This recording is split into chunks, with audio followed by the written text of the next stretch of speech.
你们得挤，九筒要小心朝底，小心朝底，别急，不得去丢桶，再打，四千，他们状态不好，他们状态不好，拉拖，拉拖，等人，我在，也是他们打不了我的。我顶了，能接，怎么说？我进龙坑了，我顶他了。先打架吧，打。看鳄鱼。打回来。这个打龙，死了，鳄鱼杀了。That was ThunderTalk starring in our bow sounds of the game. Welcome back to the final match of the day where ThunderTalk welcomed Japan's Sengoku to the tournament. Sengoku is a roster of players who have no shortage of experience when it comes to competing on the big stage, Rafa. That's right. And for Sengoku Gaming, this roster comes from a lot of mobile esports history. I know Japan is not necessarily known for having the most competitive kind of trophies to its name, but a lot of these people on this Sengoku roster has experience over in Arena of Valor, and then Hawk and Rush. These are the two people that you have to look at, and honestly, considering them as a dark horse despite Japan being a region not really known for accolades in esports.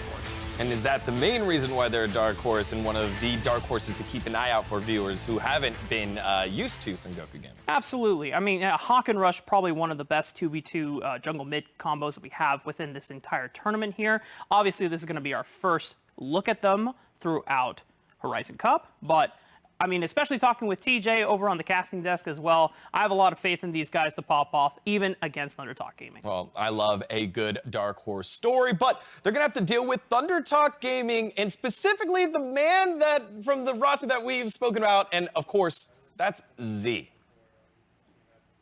Yeah, Z to me is the key to unlocking that strong part of the Sengoku Gaming roster. Obviously, Hack in the mid lane, very, very popular player. As you said, got a long history in mobile esports, but Z is just absolutely monstrous. My pick for maybe the best laner in the entire tournament, and even despite the role swap, by the way, I need to reiterate that. Coming into this tournament, he role swapped to mid and is still absolutely dominating in that role. I'm pretty certain that Hack will have his hands full with Z. If you don't have mid lane priority, you're not going to unlock Rush on the map, and that kind of limits the power of your 2v2 in the mid jungle. If Hack is not able to get Z under control, and Z is able to completely dominate the mid game, or the mid lane rather, that does limit what Rush can do, and it probably unlocks TT more than it does Sengoku. But I completely agree with Rafa's analysis. I do think that this is a roster that is definitely under the radar of a lot of people for Sengoku. But look at this for Z. This is the stats that he's had. 35, almost upwards of 40% damage share. That's ridiculous. Yeah. That is absolutely ridiculous, the damage share that this guy has got from the mid lane. He is an absolute talent, probably widely regarded as the best laner from China, and clearly staking his claim to being the best laner in the world right now. Yeah, and again, that first game was on Zed when he fell behind. A Zed that falls behind, not normally known for dishing out damage, kind of like a moving ward, get in, get out, but still finding ways to be effective in game 2. We got to see that in full fruition in game 3, did his job, and still had a massive damage share. I mean, Z is just absolutely playing out of his mind. I think both he and Weiba are starting to kind of be contenders for MVP of the tournament so far, just playing like the best players in the tournament. But I do want to give a little bit of kind of star power over to Hawk. In a little interview with over from Taz from Wild Rift Competitive, he's talked about, you know what, we've been scrimming with the Korean teams, we've been scrimming with the C teams. I want to play against the Chinese teams because I want to show that we're not a team to be messed with. Dang, those are some big words. And, you know, again, if you're looking for a team that has a little bit more experience behind it, looking for a team that might be able to come up with some surprises, that's Sengoku Gaming, y'all. So if you're out there at home trying to figure out, you know, I don't know exactly who I'm rooting for yet. You know, maybe Tribe Gaming, you know, they haven't got that win yet, but I want to find another team that can try and find a win. Sengoku Gaming, a good one there. All right, guys, prediction time. So how are you feeling about this one? Rafa, let's start with you. You know, ThunderTalk did drop a game to Secret yesterday, and I'm looking for some spice. I'm going to put Sengoku 2-1, and I have our only full 3-game series today against ThunderTalk Gaming. Ooh, all righty, Scoundrel, you're up next. How are you feeling about this one? I have to go with the prediction that I had at the start of the day, despite maybe some second thoughts. It is going to be a 2-0 ThunderTalk. I think Z's just too good. Damn. All No right. faith, not even some Spicek scoundrel? Not a 3-game series, bro? No, don't get me wrong. I think Hack and Rush are really good, but I just think that if you've got Hack in a matchup versus the best laner in the world, you're limiting the power of that 2v2. You're not going to unlock Rush on the map, and I think that's going to be the problem that Sengoku are facing. Z, I just think is that cut above pretty much anybody that we have at this competition. Yeah, remember, ThunderTalk Gaming took care of business against Team Secret. We just saw what Team Secret did against Ebro Gaming. Only time will tell how this one is going to play out. So let's send it back on over to the cast of TJ and Paige.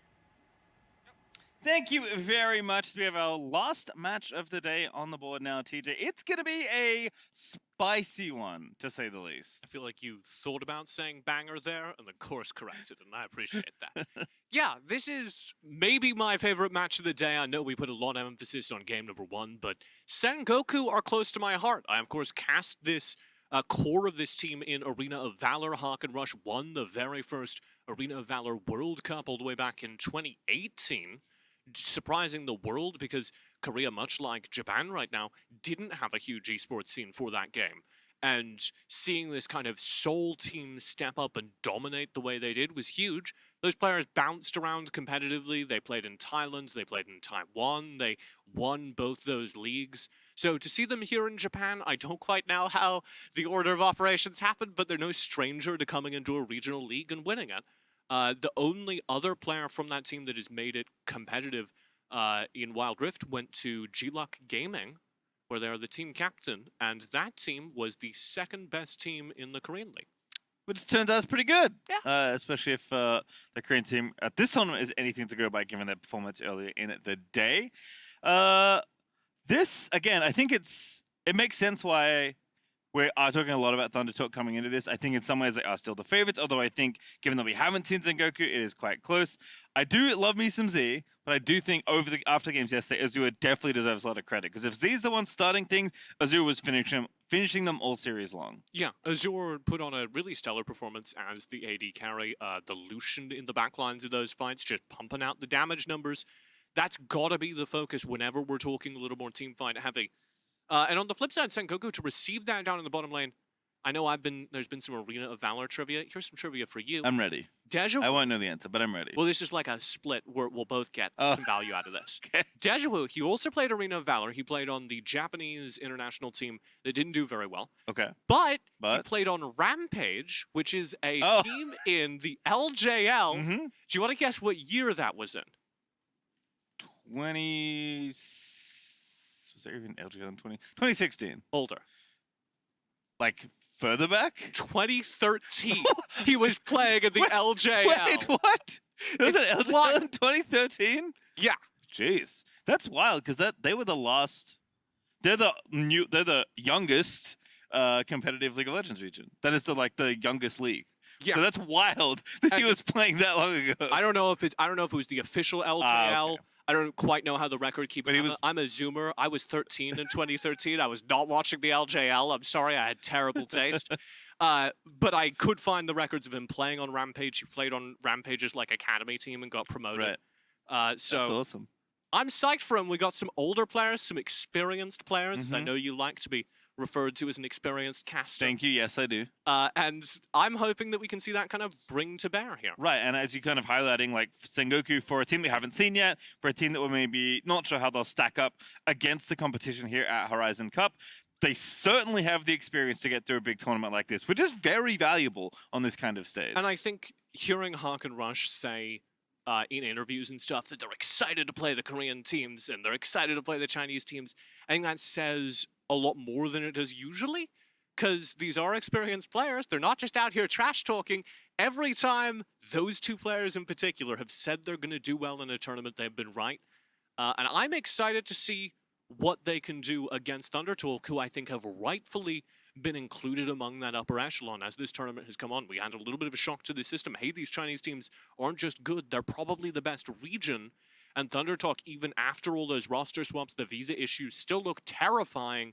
I need to know how this plays out. Yeah, that to me is going to If ThunderTalk make it deep run especially, I will not stop touting that storyline because it's just so cool to have a team reconfigure everything, reconfigure their style play into a different role, figure it out on the fly almost, as we are going to have the teams walking out on stage. It is our final best of 3 of the day, and it should be a fun one. And they did it twice as well. I don't know if we talked about this yet for ThunderTalk, but they not only, of course, had to reconfigure due to the roster issues, but that was already the reconfigured team. They reconfigured the reconfiguration because this ThunderTalk roster, Sino Dragons was their former name if you're an LPL viewer, and they came into the preseason WPL Wild Rift tournament and kind of bombed. It didn't go well for them. They went out in 12th place in the tournament, and they scrapped the entire team, save for feibai, who stayed on and rebuilt the roster, brought in Z, brought in entirely new players. That team gets scrapped due to these issues, and they're still here, still strong. All right, well, I don't talk about it too often, but the metagame is developing for the player poses, which is always fun to see. So I think, you know, some flair from the Sengoku lads, which you like to see. It was a full team effort, Penta double thumbs down on the ThunderTalk side. That is the message they were sending to Sengoku. And I was thinking about it. I was trying to work out whether I should be interpreting that as like the League of Legends emote, the Legends of Runeterra emote maybe, and then I realized it's the Gladiator thumbs down. Oh. It's Julius Caesar in the stands telling Sengoku they are to die today. The coach did it too. He's looked at his team. He's like, yeah, this one. Are you allowed to have 6 players? I don't know. They're taunting him. You know, it's saying, hey, Sengoku, we were here yesterday. I don't know if you saw the series. You looked pretty good. Welcome to the stage. Time to beat you up. And I think Sengoku going to have more than just words for that statement. Yeah, steely-eyed glares from the opposite side of the table. I want to start setting up the draft, kind of talking about what we should expect to see. And one of the big question marks for me is Rush, of course, the Sengoku jungler. He plays a very conservative jungle-focused style. He wants to be able to contribute to the mid-game as a damage source, which in the old meta meant he played a lot of Vi. Now, Pastry, I see the gears turning in your head over there. This new meta has been defined by a whole lot of junglers doing a whole lot of damage on characters like Jax. I want to see if we can get Rush kind of branching out. He plays an incredible Vi. He finds a weird amount of personal assassination value on a character that's normally just used for utility. And I think he could be terrifying on what we've seen so far at Horizon. Rush is aptly named. He does tend to put his face directly into the enemy whenever he finds an opportunity. I personally, you know, you talk about what you want for drafts. All I want for Christmas is Huxakali. It's so good. We haven't seen her yet, I don't think, on the Horizon Cup stage, if my memory is serving me, which is not a guarantee at any rate, as we are going to get ourselves into the opening for Sengoku, their first time here in Singapore on the stage for Horizon Cup, up against the currently undefeated ThunderTalk. Yeah, well, they played one series. But yeah, currently undefeated. On the opposite side of that Hawk matchup that you were talking about, it is, of course, Rush and Hawk is the main focus for Sengoku, that mid-jungle duo. It's a mid. It's a big boy. Z, who's been so scary so far in that mid lane, adapting from the top lane, going back to his previous role as a mid laner. And Hawk, one of the most mechanically impressive mid laners, is going to have to bring out his very best to go toe-to-toe with the player some people have been touting on this broadcast as the best player in the world. He's definitely gotten the hands for it, I'll tell you that much. After watching Z's games yesterday, very impressive mechanically, as Riven is going to get taken off the table from him. Not too surprising. Fiora banned on the other side, and we got Senna, Rakant, Renekton, and Camille to finish things off. We do get a very early Ziggs pickup here. That's not a Kali. I know, I'm sorry. Could be bot lane though. I still have hope. It's kind of a Hawk pick. He'll run it pretty often. And he loves it because he can just stall out mid lane. He can just hit the hold button. The hold music starts playing, and Z, who's this incredibly mechanically talented player, if Hawk plays this as he wants to, will just not get to press the buttons. Which is never fun. Varus once again making an appearance. I feel like especially for all of the Eastern teams, they definitely latch onto this pick. Varus's damage is a little more spread out. It's harder to land sustained damage on Varus because all the damage is concentrated in those arrows. So if you miss any of the arrows, you're doing less DPS than other AD carries. Here's a wild idea though, Pastry. What if you don't miss? If You got the aimbot on, the Legolas buff. Don't say that. Okay, you can't say that. There we go.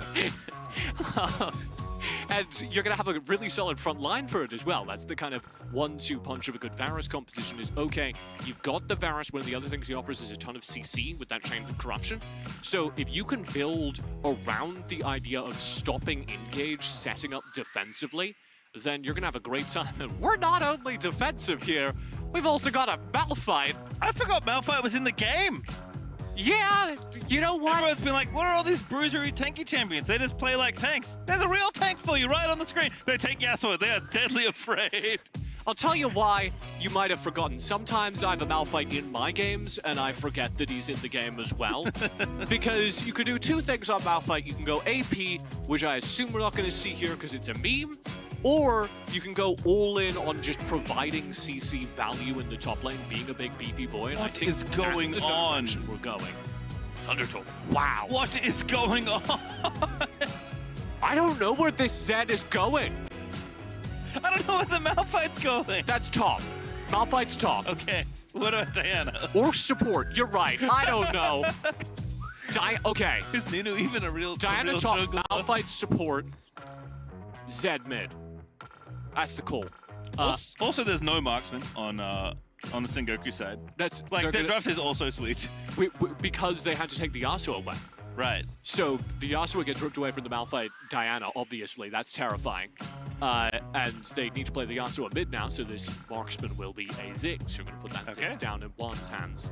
Juan, not bad, kind of sustained damage dealer. He'll do all right on the Ziggs. Definitely feel like, your read for Hawk there was correct. Someone that does love to have the Ziggs. I think that was the original intention, but as you mentioned, a very good pivot. Break glass in case of Malphite. Absolutely cannot allow a Yasuo to go to that team competition. I wonder if they had just taken the Yasuo, what would have I know. happened? Who's counterpicking Malphite? It's not going to get taken away from you. This is so spicy, but it does seem like... You know what? I'm just going to wait. I'm going to wait until I was the right. Arthur- I'm going to call it early. I was exactly right. Malphite's going support. All right. Dead mid. That's 12K. Whipping out the Malphite support for the first time ever in the Horizon Cup. You know, that's normal. Are you convincing yourself or Yes. me? I'm not sure. I'm trying to convince the audience. All right. You can do it. You have decent AP poke, which is the big thing. So you're a beefy boy. You've got some CC. I'm not a gigantic fan. I think that, frankly, there are just better supports. But ThunderTalk are from the region, that being China, that really loves to just put anything with raw HP in that support role. They also play Garen support. So when all you're looking for is a health bar, Malphite fulfills that. Certainly does, as we are going to see some action. Also, there's Alistar in the game, which I also believe is the first time that champion has been on screen here for Horizon Cup. So there's, you know what? Yasuo wasn't just amazing on ThunderTalk's team. It's not bad on Sengoku's either.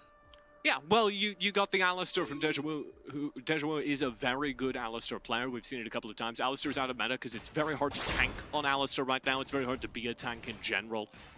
F in the chat for my fellow support mates. But when you have a Yasuo, you don't need to tank. You just got to land those knockups. And just, you know, flash in, hit the Q button, and let go of the phone. You're done at that point. You don't need it anymore. Exit Wild Rift and call your parents because you just want the game. All right, this is going to be a fun one to watch develop here, TD. There's a lot going on already. Yeah, I want to refocus a little bit here on the mid lane where we do have just the dream duel somehow. It all worked out. And we get Z playing a high mechanics character into Hawk with the Yasuo. It's not a bad matchup for Hawk because he can win wall a lot of the damage out of Z, especially during this laning phase.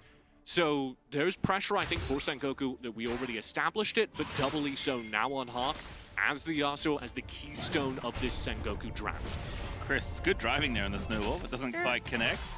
I will say, though, like, the thing impressive about Z yesterday is watching his play, right, and how he moved and operated his champions. I'm already getting that feeling watching Hawk play Yasuo. These are two very talented mid laners. Oh yeah, this is going to be an absolute blast in the mid lane. You've got a kind of quiet top lane. I know we love to set up the top lane here for ThunderTalk. Z playing in that top lane always spectacular. But Feibai's a little bit of a more quiet utility player, and Kai is the quintessential quiet utility player.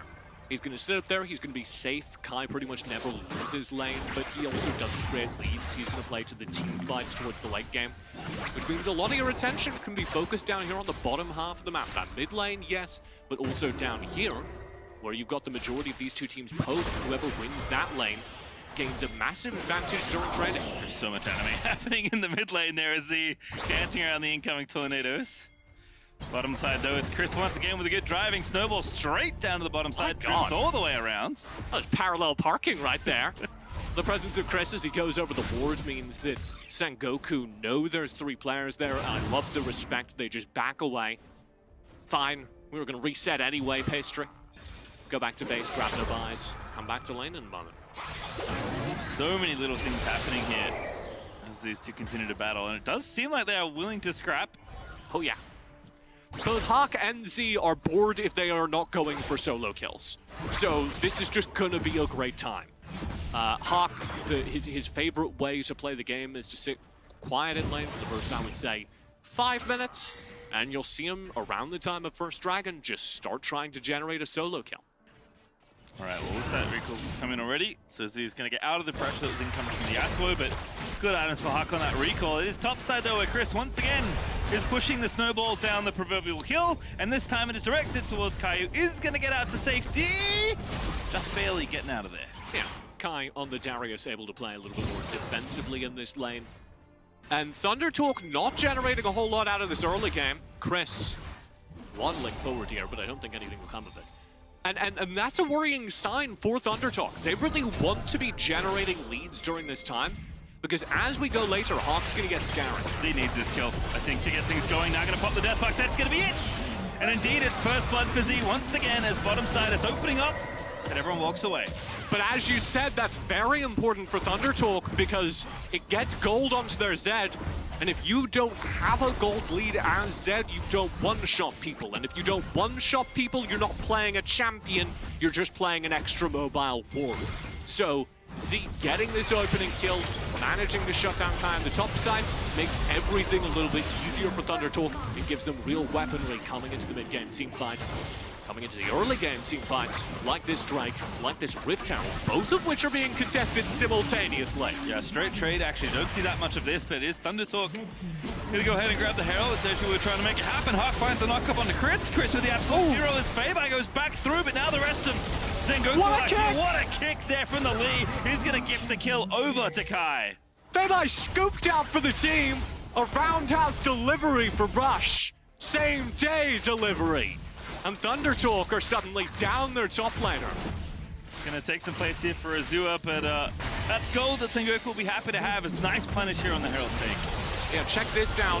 The Alistair stun from Dejiwo. He sits on it, he waits on the auto attack so he can cancel the absolute zero, and Chris just has no cooldowns as a result to prevent that. All right, bottom side. Oh, that's a 12k. Looking a little dicey. Taking a lot of damage there out of one.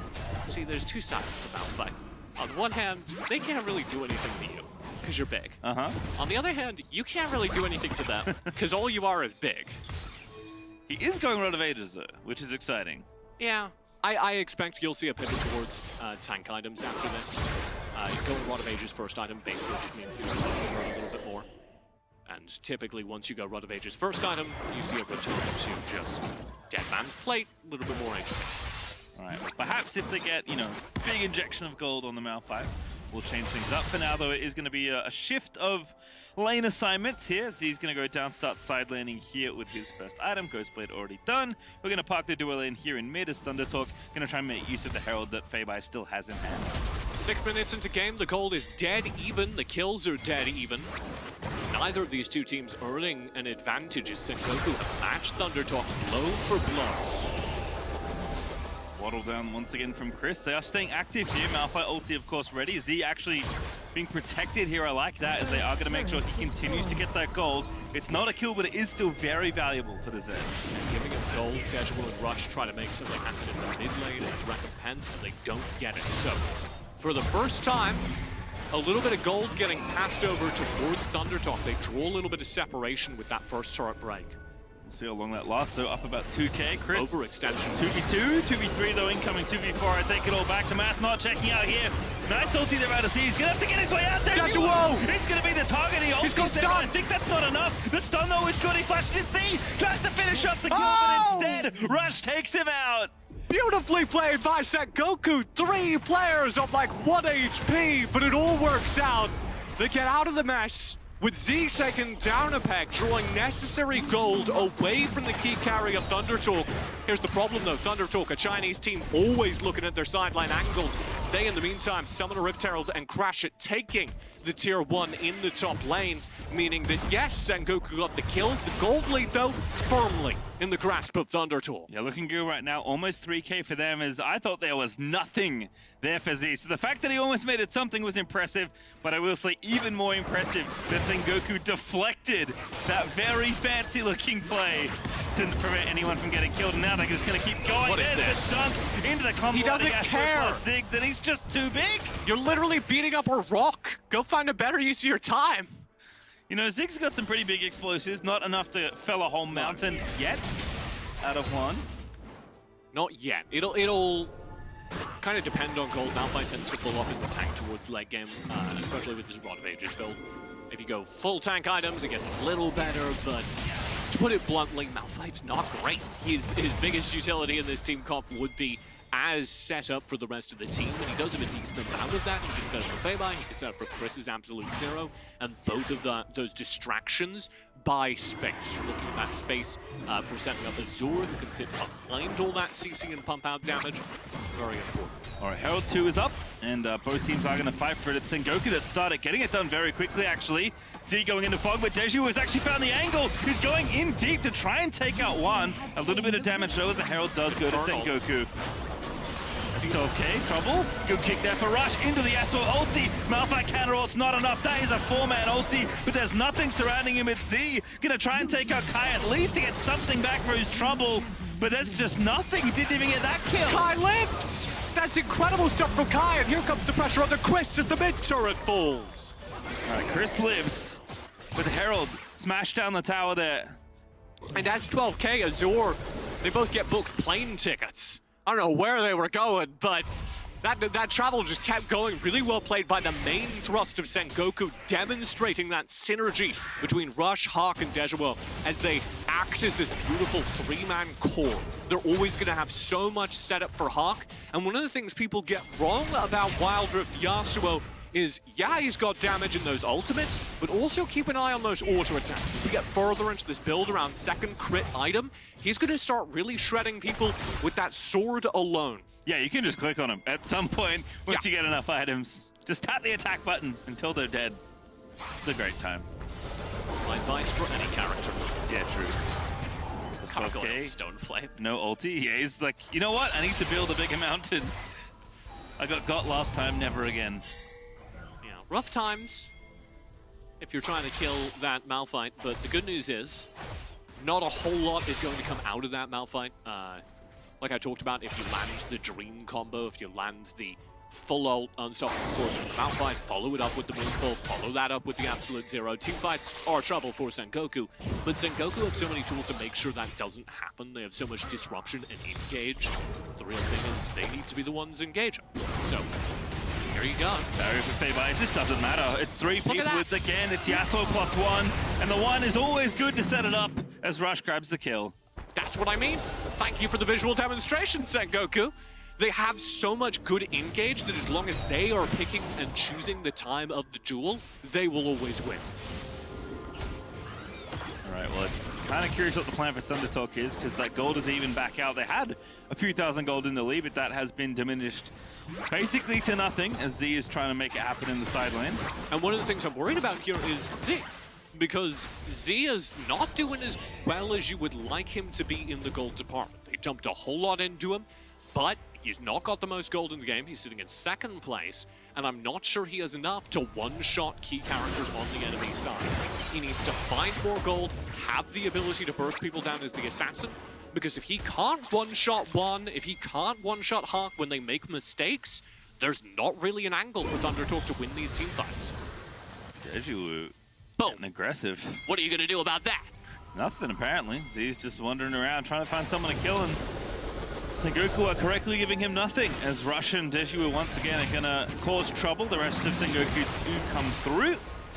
Dragon not up yet, but it's not too far away. It does tick down back to respawn. It's one apiece so far. ThunderTalk arguably with a better piece of pie. A Z. That slow is good, but there's no follow-up. Losing track of the push a little bit. Ooh, hello. Chris with a nice snowball. Dejiwo forced to pop the ulti. Alistar going back through. The Ziggs ulti's going to combo with it, but Yasuo is not there to make it happen. S12K does already ult defensively there. That's feibai diving into the back line. They're going to get one kill there, but feibai needs to make it happen on the back end. There's the kill onto Ziggs. One is felled. Huck is dead, and it's almost a third as feibai will fall to the Darius, but Z is going to finish off Dejiwo. 3 for 2 there for ThunderTalk. A messy team fight breaks in favor of ThunderTalk as they find isolated Dejiwo at the top of the river, follow it up with pressure. And here we go again for the Axe replay as we watch ThunderTalk try and make it happen. Rush sweeps into the side here, full committing to save the fight. And it seems risky to me at first, but then watch this, Kai. Oh, that's beautiful. The setup for Hawk. Hawk follows through, and I believe, but he just needs a full face truck of damage and goes down in the second that Hawk is down. Well, the only team fight damage you have is Kai and Rush, and they're not going to be doing anything flashing. Yeah, pretty easy to kite Kai around. Z once again isolating a soft target. Does have 3 items now, but Kai is not the target he is looking for. Back in on the death mark though, now skating back around his Huck. He's going to be running interference, stopping him in his tracks. Not enough yet, but there is Dejiwo flying through. The cow takes him out, but S12K is trying to turn it back around himself. feibai dives into the team. Azure over the wall is just hitting them with every single arrow, but the double knock up there onto Alistar is going to stop it all, and Azure just can't get enough kills. He is going to get another, but Rush now in the Drake pit as Azure's getting zoned off by one, and Rush just gets it, puts him in a stasis. There's nothing left to do. It's Huck that spins around. It's Kai, excuse me, as Huck is dead, and Azure finally do this? is felled. They don't have smite. They don't have smite, and Hawk's right here, waiting for a chance to go in. S12K hovering around the side. He'll walk away. Okay. They don't have a smite. They do the Mega Inferno Bomb. Everything's great. Everything's fine for Sengoku. Starts off with a very messy engage from Z onto Kai, who could not care less. And then ring the cowbell. Boom. These engages are so good, even with that ulti out of Alpha, even with Azure on this position, just don't have enough damage here to finish off this fight. I think this might be game though, because that is the dream fight in many ways for ThunderTalk. Azure's hovering over the side, just pumping in damage. We're still going. All right, yeah, you know what? Fight is one thing, side lane skirmish is another. S12K picks one up, but Z gets stunned. Kai is just too powerful. 5-1 and 3 now on the Darius as S12K is gonna run away. This is the scariest cow I've seen since 6th grade. Not gonna ask what happened, we'll have that story another time. S12K. Again, okay, but Deji will make sure that turret gets finished off. Good pressure into the side lanes there from Sengoku to keep things even. And here's what I was gonna say. The dream fight here is all that CC damage up front, Azure hovering around the back, throwing out arrows. That was it, Pastry. It didn't start on the greatest foot, Z getting focused down, but you had so much time for Azure to just throw arrows into the team, and he wasn't missing, but he's just not got the damage. He's not scaled to parity. You're getting more out of one than you are Azure at this state of play, and the assassins, the damage dealers from Sengoku came to play. Rush showing off his old man fingers with a deep flash dive onto Azure at the end of that. One of the sickest plays in the tournament so far. Yeah, Rush at one point was easily leading gold in this game. Now it's actually overtaken by Kai after that last exchange, but still all translating to a Sengoku gold lead right now, up about 2K. Very back and forth still, but it does feel like comp-wise and with how things are going, Sengoku feeling very comfortable in this spot. You got a Yasuo on this team, you've got a Ziggs on this team. Unless something goes very wrong with regards to Azure and feibai, who I think are the ThunderTalk main leading hopes at this point, I think Sengoku are on the victory march. This looks very good for them. See if they can finish it off then. ThunderTalk going to be playing defense for a little bit. Make sure the Baron does not get attempted. Chris is going to try and find out where they are. Oh, what a play out of S12K onto one. He's going to force the fight for Dejiwo with a counter engage. Now Z trying to finish one off. He's going straight back through. But Azure What are in you a little all bit of doing, trouble. Chris? Z's so low as they just can't do anything. Azure though is going to live. Kai, the one to fell is great, but Rush is trying to get into the stasis. Can they protect it for longer? ThunderTalk trying to make it work, but Huck is running amok in the backlines there, and ThunderTalk just cannot find the fight. Dejiwo is terrifying. He just dashes through the entire team fight. Chris, very good placement on the Absolute Zero. Set it up to split the fight. It doesn't matter because the entire fight's already passed him by, simply from the aggression of the tanks. Watch this engage. Dejiwo, Protobell, full charge in with the headbutt pulverize. Azure has to burn flash to disengage, which means this entire time, there's just no value add from their key carry. Finally, he does take down the deep dive from Kai, but by that point, all the stalling tools have been spent, and Sengoku can march forward with cooldowns ready to go and win the fight. Well, Sengoku, Baron is alive. They are back in the area. Next dragon is going to be 25 seconds. That is the Elder Ocean, which both teams will be happy to grab, but Sengoku are moving pieces to the top side of the map first. They're wanting to draw them in for this Baron. Just hovering near it. Sengoku aren't a very aggressive macro team, so I think they're going to play towards this Elder Drake instead. It is up in just a couple of seconds, and it is kind of the only Hail Mary for ThunderTalk. They need a whole lot of true damage to turn this game, and this is their way into it, so they're setting up for this wombo combo team fight. Chris with the ultimate bait. Yeah. And Dejiwo is not biting. No, I like this from Sengoku. Very disciplined here. I mean, Chris is going to take an Eon to finish the Elder anyway, so no rush, as they are going to slowly retake control of this part of the map. Sorry, say ThunderTalk walked away. Having to reset, wanting to approach this from range, leverage the power of Azure on those pokes. He's still playing pretty darn well, he's not missing arrows. Unfortunately, he's just not got the damage to be a big threat. And Sengoku, the pressure's not on them. They win the late game scaling battle. GA just completed for Hawk. That's a massive get. No reason for them to force a fight. ThunderTalk are just left here kind of withering on the vine with no real access to this game. One, Ziggs ulted a single cannon minion. That is how much time Sengoku feel like they have. Got rid of the cannon minion. Exactly, which you needed to. That's value. That mid-outer is still there. It is so tough for ThunderTalk to find any space around the objective. They are just straight forcing at this point as Kai is going to pull in Chris. He's going to go ahead, pop the stun. S12K misses one with a great flash out of the Ziggs. S12K is in trouble. Hack is going to be the target for Z's eye, but he goes golden. Still has the Guardian Angel as well as now Z. It's going to dive back through. He's going to get the GA there as Z is popping off. He kills one in the backside of the fight as feibai has also dove through. There's the kill that feibai needs as Kai now is moving in as Rush still with the GA, but feibai is going to sacrifice himself. But Dejiwo is maybe going to go down as Z wants something else. feibai lived for so long, by the way, but Kai finally kills him. And Dejiwo's over-aggression finally gets punished as a dive comes onto the Sengoku backline, and there's no Alistar to protect them, meaning that Z can set up the team fight he wants. Here's the pressure as the fight starts. Dejiwo, look at him in the very top of your screen, looping around, threatening Azure. That works. Azure doesn't gain access to this fight. The bad news is Z gets free reign. Hawk, GA blown immediately. One into stasis. Mega Inferno Bomb spent defensively doesn't stop Z. And as a result, this fight goes wrong. Dejiwo, too far forward. Great, trustful there for feibai, going in after Z, deep into the enemy backline, knowing they can make it happen, and Kai just able to barely finish off that kill there. Darius still very much a threat, but if ThunderTalk had had a little more health, a little more anything even, it would have been a more significant team fight win. Instead, they're just resetting the mid, and oh goodness, Chris punted straight back towards the tower, but Z is just diving onto one. He's picked him off amidst 4 different champions.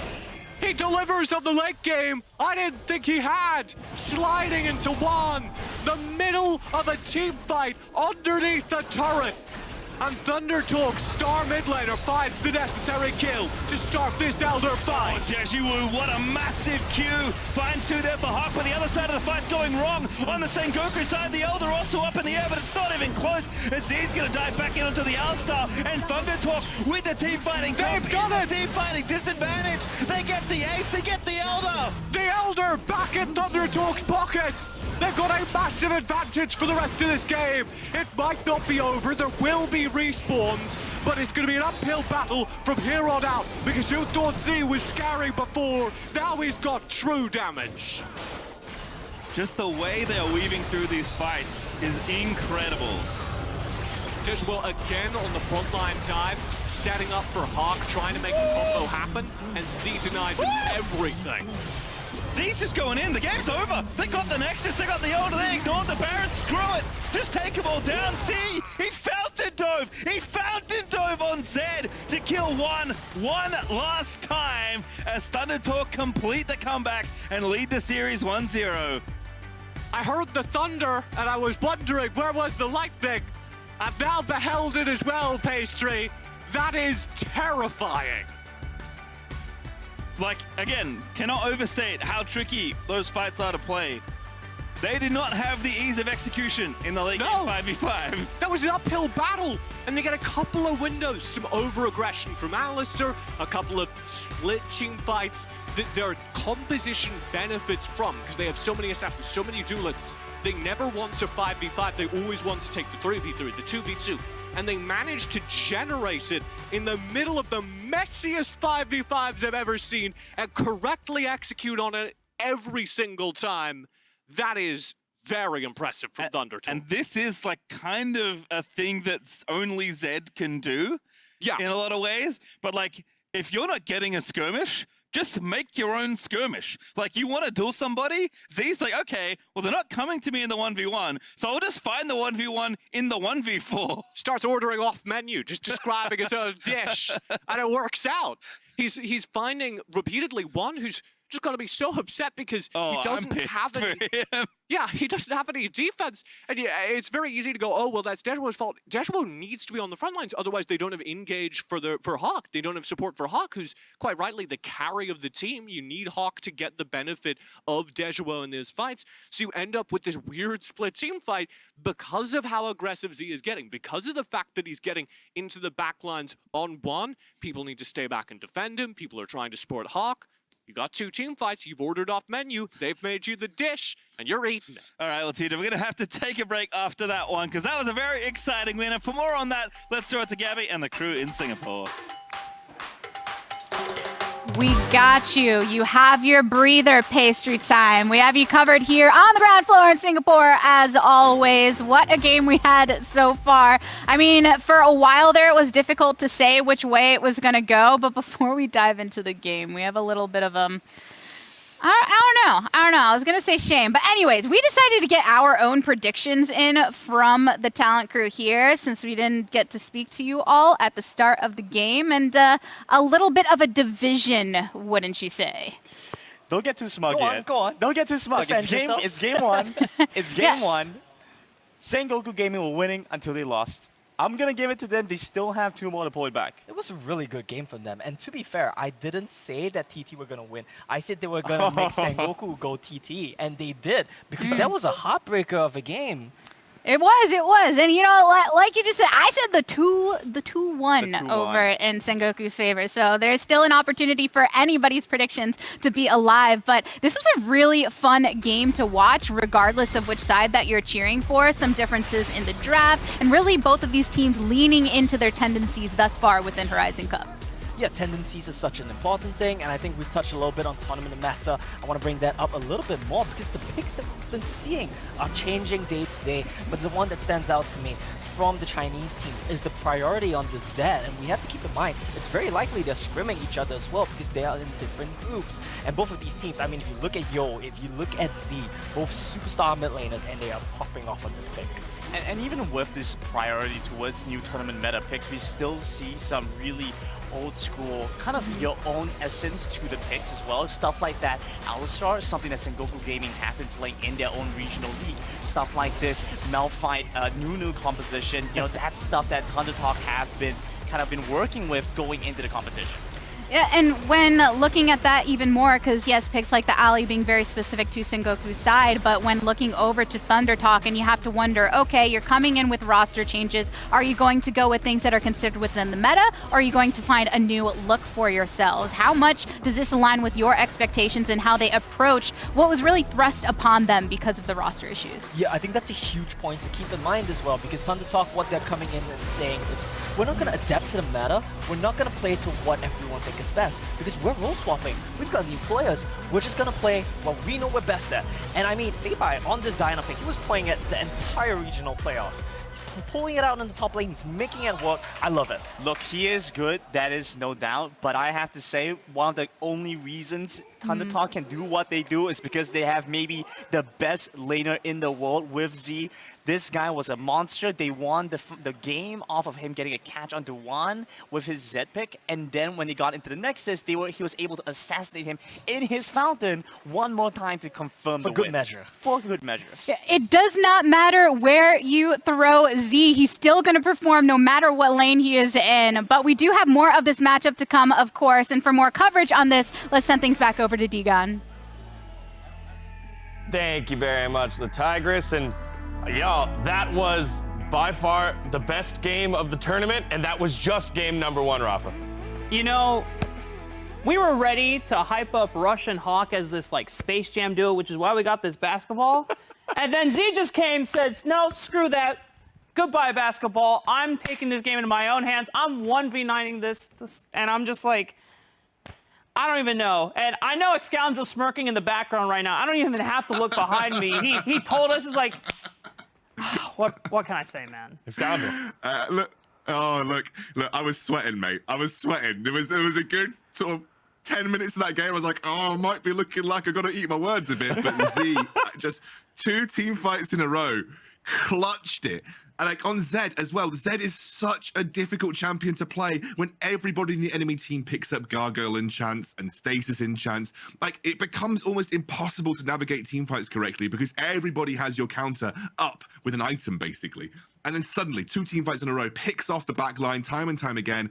And just the split-second decision-making that guy has in these team fight situations was absolutely nutty. And he's not afraid to pull the trigger either. Sees one opportunity and goes in. If he doesn't make it work, he'll reset and try again. But Z, living up to all of the hype we gave him pre-game, he put his team on his back that game. Really, really big plays. Yeah, he definitely did. Now it's time for our State Farm assist of the day, and it's all about Sengoku's rush on Lee Sin. Earlier in this one, we thought this was going to be the big play, and it took all of them to get it done here, Rafa. You know what? For this part of the segment, we're just going to ignore what happened in the last 5 minutes of the game because these kicks were immaculate from Rush. And like G-Dog said over in Singapore, I mean, like, if you can make this work again going into games 2 and 3, then still the 2-1 dream can happen for Sengoku. And you know what? I'm just going to inhale a little bit more copium and hopefully my 2-1 prediction comes true and that Sengoku can just be like, all right, you know what? Let's just not give ZZ again. Let's not give him the tools to just be able to pull a win out of thin air. And maybe we can look at that 2-1 dream. Well, to find out, let's send it back on over to Pastry and TJ for a hellacious game number 2. Alrighty, let's see what happens here, shall we? I have taken a breather successfully. I definitely needed it after that game. Now we're gonna get ourselves into game number 2, TJ. I'm not ready, Pastry. No, we're never ready. Let's be honest, not after that. But I want to see it anyway. We get a draft where ThunderTalk during game number 1 caused the wildest mid-draft pivot I've ever seen. We resulted in 2 teams that didn't get what they wanted, and that's always the path to great games. Here in game number 2, I want to see the response from Sengoku. It's become just terrifyingly clear that you cannot let Z get any kind of assassin, any kind of duelist pick in this draft, and oh my. Pastry, I believe that's what we call a response back. Yes, respect is earned, and Z has earned it. After that game, Zed is going to be taken off the table there by Sengoku alongside Senna. Another Z champion banned, of course. Fiora going to continue to get respect. Also, Riven's getting banned because don't give them that either. Redacting Camille, we're done. Let's have the first pick. Z's champ pool is 2 of the 3 bans for Sengoku. We did see Z play Orianna when his Zed and his Ribbon were taken away. It didn't look as dominant as his Assassin performances, but he still looked good on it. Here's take 2 for Sengoku. Second time's the charm. This time, Hawk says, I'ma get my Zed. Yes, no more pivoting over to the Yasuo, which I guess is a Z pick based on the texture of the last draft. We'll see what happens though. Nunu I did like a lot from Chris actually. I feel like ThunderTalk have played that pick very well in the times we've seen it.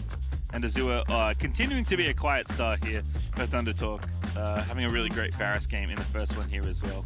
Yeah, his Varus mechanically was good. He just got bullied in the early game. As did Z, to be fair. I thought that game was over. I didn't think Z would ever come back into the kind of damage he had in that late game, but he just finds these angles in the side lanes. Declares, these are my minions now. Cleans up a couple waves and marches his way back into it. Love to see what that star player is pulling out in the second half of this draft. They gave a full-on counter pick last time. And it feels like, you know, even though he may have changed roles, a lot of like his style and his swagger hasn't changed, right? Like, he is kind of doing things on Zed that he would do on Fiora if he was in the Baron lane still. I will point out, in contrast to the ThunderTalk we saw in the WPL, Z is getting played too. That game was about Z's Zed. Whereas during the WPL, Z was just kind of in the top lane, vibrating at an incredibly high frequency. Not getting a whole lot of jungle attention, but destroying lane. Oh my. Oh, we're doing it. They're like, hey, remember the last draft where he picked him Malphite in the wrong order? Now we're gonna pick it in the right order. Do you think this is Malphite last pick? I hope so. God, I hope so. Opposite side, Sengoku want to scale. You go Olaf here because it's not affected by the CC. That gives you a front line that can kind of zone off the Yasuo. This isn't a terrible draft for Sengoku, but it certainly does sting to see ThunderTalk get so much of what they want here. I like that.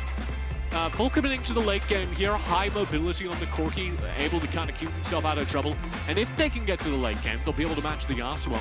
They've got Ziggs, they've got Corki, both of whom will do significant damage at range and be able to burn through his HP. It's going to be hard to get there though, because one good combo and this is over. Is Malphite? I mean, even without it is! They figured it out! It was the wrong order last time, Pastry! You gotta pick the Yasuo first, then the Malphite, because what we didn't realize is nobody's ever contesting the Malphite Exactly! pick. They already got their support. They're not taking Malphite. It's all good. All right, well, ThunderTalk, I mean, this is interesting, right? Because kind of the way the draft unfolded in game one threw that first game into disarray, and we ended up with perhaps a last-minute pivot onto Zed as well for ThunderTalk. But this is the comp that I assume they wanted to assemble in game one, and they did manage to win that first game, albeit not without a ton of resistance from Sengoku. Yeah, and I will say, I do think ThunderTalk have really won this draft. Sengoku don't have a bad draft, but it's not very good into this composition. Because ThunderTalk with this Azure Varus just want to keep you at range, keep you in poke distance till they get the combo, then end the game. And they have a great comp for it. And Sengoku need to close the distance to get inside of Varus range, but then they don't have a whole lot of things that can hold up against the full barrage of Moonfall, Nunu, Unstoppable Force, all setting up for the last breath. I love that you say that because I think you've made a couple notes now of like Varus ulti being such a good like disengage tool, and you can engage with it too if you want to, but I think it's better on defense on average than it is on offense. And there is this great ebb and flow in ThunderTalk's comp where they have all the go buttons, right? They got the Yasuo, Malphite, Diana, even Nunu Snowball if it can find a knock up. But then you have Chain of Corruption and Absolute Zero, and it is just mud, glue, walking through the, towards this Varus that you need to get to, otherwise he's gonna arrow you to death. You can't see it, but Julian did like a little arrow thing. It was like a Cupid bow. Yeah. That's what's going on. ThunderTalk absolutely counter Sengoku's ability to distance close. They counter Sengoku's ability to sit inside Corki range, that kind of medium close range, and draw damage. If you're sitting there, you're getting CC'd, you're getting Malphite ulted, and you're losing the team fight. If you sit at long range, you're getting poked. So it comes down to Sengoku's ability to play the map. We need to see good macro. We need to see them pick and choose their fights, manage to dodge the abilities of Z on Yasuo. It's going to be a tough road ahead for Sengoku. Certainly is, as ThunderTalk looking to complete a day of 2-0s, I believe. Every single series before this one has been a sweep. That was definitely not my experience yesterday. And I do have full faith in Sengoku to get us to a third game, even though it is going to be a difficult path, given what ThunderTalk have presented now that they fixed the blip on their draft radar from game 1.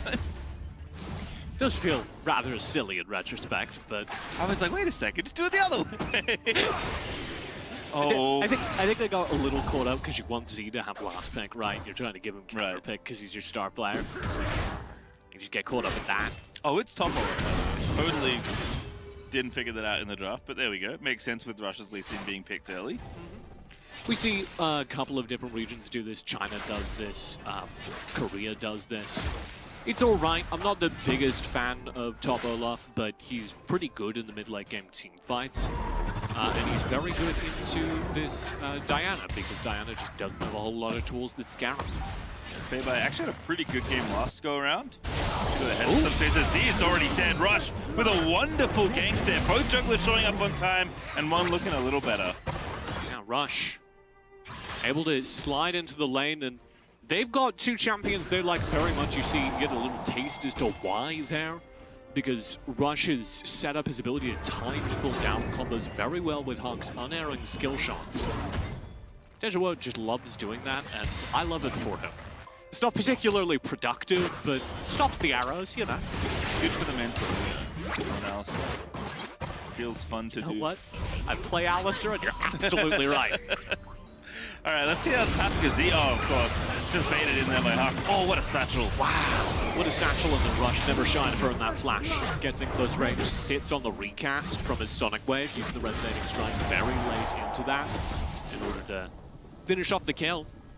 Rush is easily one of the best junglers at this tournament, and you get a taste as to why they're in the mid lane. Yeah, one thing I've noticed, by the way, about all the good junglers is that they're really good at Lee Sin, and Rush is certainly no exception.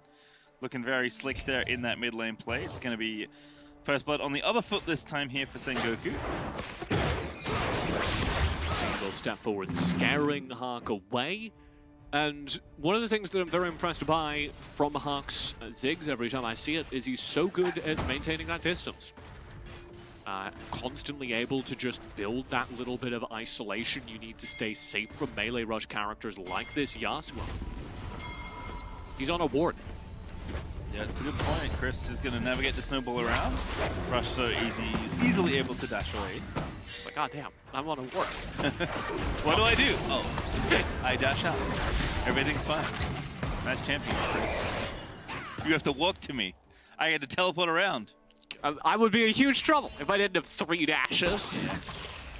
Pretty good there, as things are a little slowish. I guess we've been spoiled for early games, I feel like, today in general. I like it. But I do feel like, you know, for all the good of the early game that Sengoku have gotten out, at least in the the very early minutes of this one, we do recognize that ThunderTalk have things kind of locked up in the 5v5. Yeah, and Sengoku always want to play to this 2v2, and Rush will just either farm or gank the 2v2, and he tends not to do much else.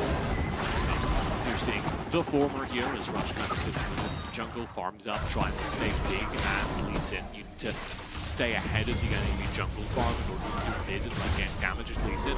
And Rush is really good at that. You pointed out during game number 1, he like randomly had the most gold in the game. Got that again here.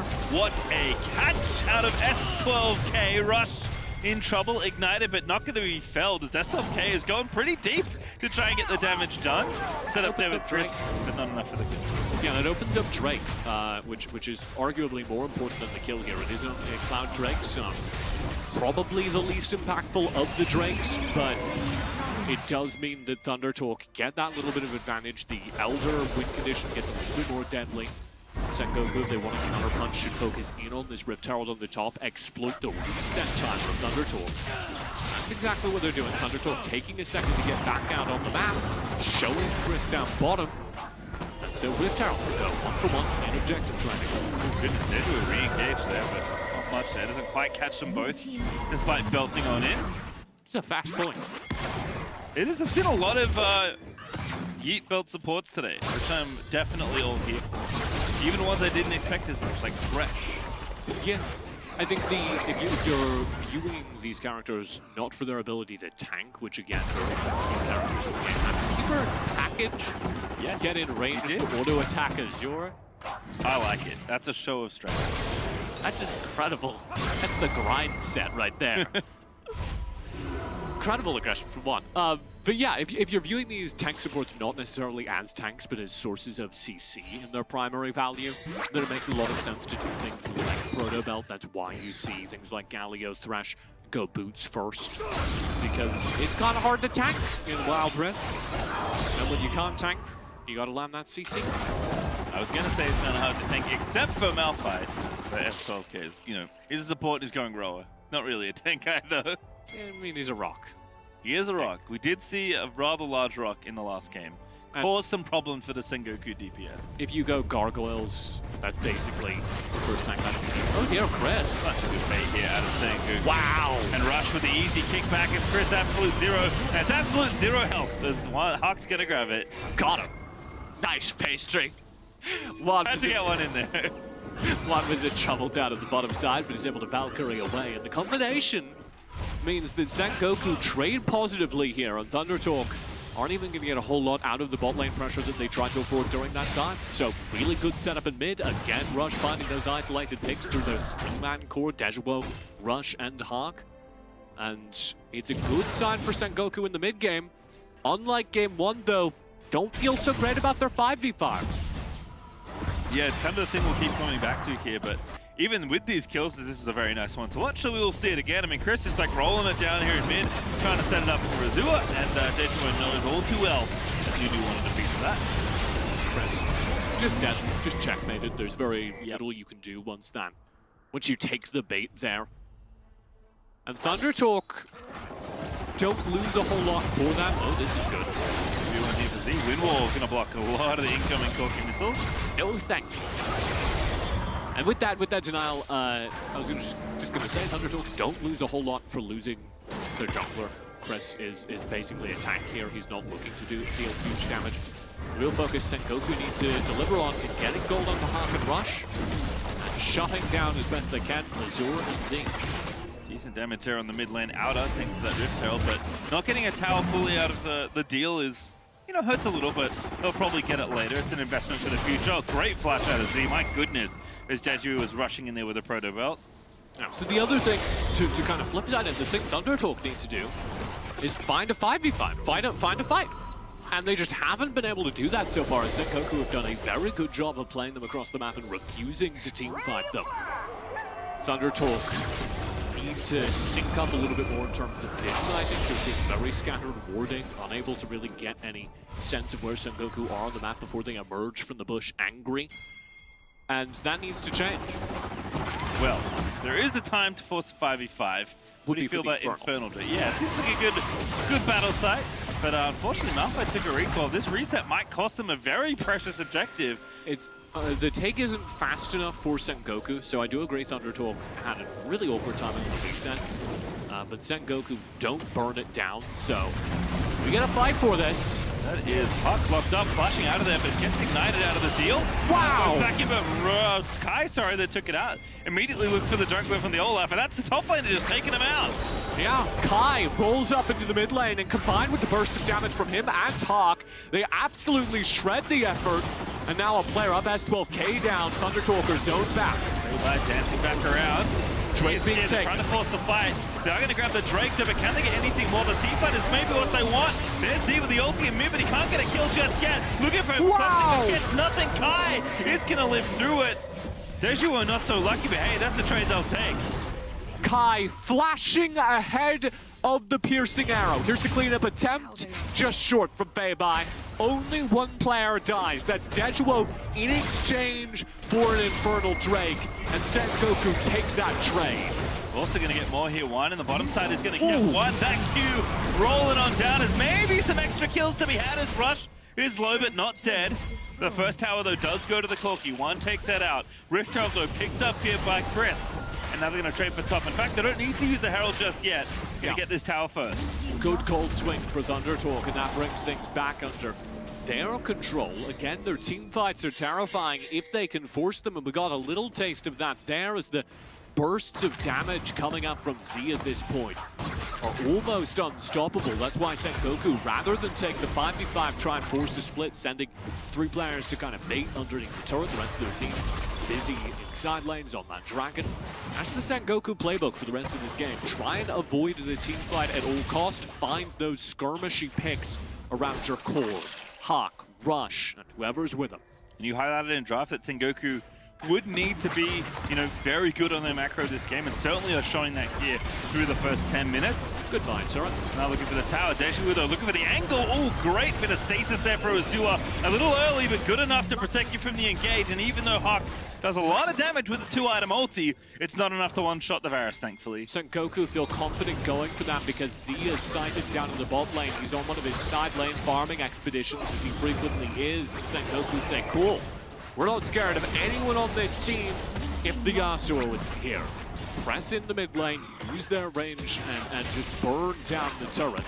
The Rift Herald, as a result, ends up getting spent to equalize as opposed to earn an advantage. This 12K is just so aggressive. Dejiwo gonna make him pay. The punish is there on the table. Over we go with the Malphite ulti, but Hawk maybe can look for something, or isn't gonna find it though. Yeah, I mean, you see why he's so aggressive. It's just impossible to shut down a Malphite. He didn't even have to burn Flash in that whole exchange. He ate so much damage. Ooh. There's a lot of this in this bottom lane, I've noticed from He's ThunderTalk. recalling in the open. Okay, one, he figured it out. Doesn't get caught shopping. Not slain by Boris. Z.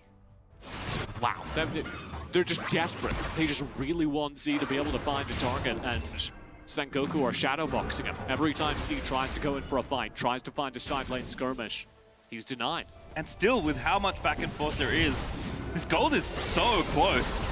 I love how Sengoku are playing it here, but this could get dicey. S12K zoom in on in, no ulti though. It's a 4v3 right now, but it's not going to be that for much longer. Yeah.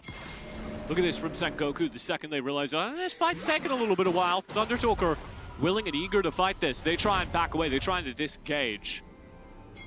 We'll see if they can get away with it. Z kind of trying to play the joke. Oh my. Hawk. Ready to go. Already got a ward in that bush, throwing some bombs over the wall. Making sure that ThunderTalk aren't able to spring their trap. Yeah, love how Sengoku are approaching this game, trying to avoid them and pick intelligent fights, but we're still, a while away from breaking this game really open. We've split those first few drakes. We haven't had a big team fight to burst into a massive gold lead, and this game is going to go late. So even though ThunderTalk have that 5v5, they need to find that 5v5, as you've said. Yeah, they have the 5v5 win in their pocket, but it's no good having a coupon if you can't get to the store. Before it expires. That's a tragedy. Didn't get your favorite sandwich. You get a sandwich coupon? Oh, absolutely. It's the best. Wild. You do have kind of that coupon expiring here as one completes his second item, heading towards the third. He has huge damage here. See if they can use it. Drake looks like it's in the hand of ThunderTalk, but Sengoku on the fight instead. Ziggs ulti is going to find S12K. Looks to try and find the combo, but the package goes in. Look at Azure once again is trying to make it happen. Goes Golden trying to defend himself, but he can't do it. The wraparound is there, but Z is going to try and find it. Doesn't get the tornado. That's not what he wanted. Can't find the kills. And the team fight win is there. Kind of for Sengoku. 3 for 2, not bad. Beautiful team fight for Sengoku. ThunderTalk lose the fight. Yes, they get the dragon. Normally, that would be a win, but Z dying there is devastating. Watch it once again in the X replay as they thread the needle here for Sengoku. The full frontline focus takes out S12K, and watch Z here. He waits for Wong to spend Valkyrie second time, goes, this is an easy kill, flashes in, and they try and combo with the Moonfall. Unfortunately, Dejiwo has other ideas, perfectly interrupting Z, stopping him from capitalizing on the Moonfall, and then keeping him CC chained whilst Hawk shuts him down. Well, as a note, we did see briefly in the picture-in-picture that the quiet overachiever for ThunderTalk continues to be feibai. Forgot about Fei, TJ, but he does take down the Ziggs. Yeah.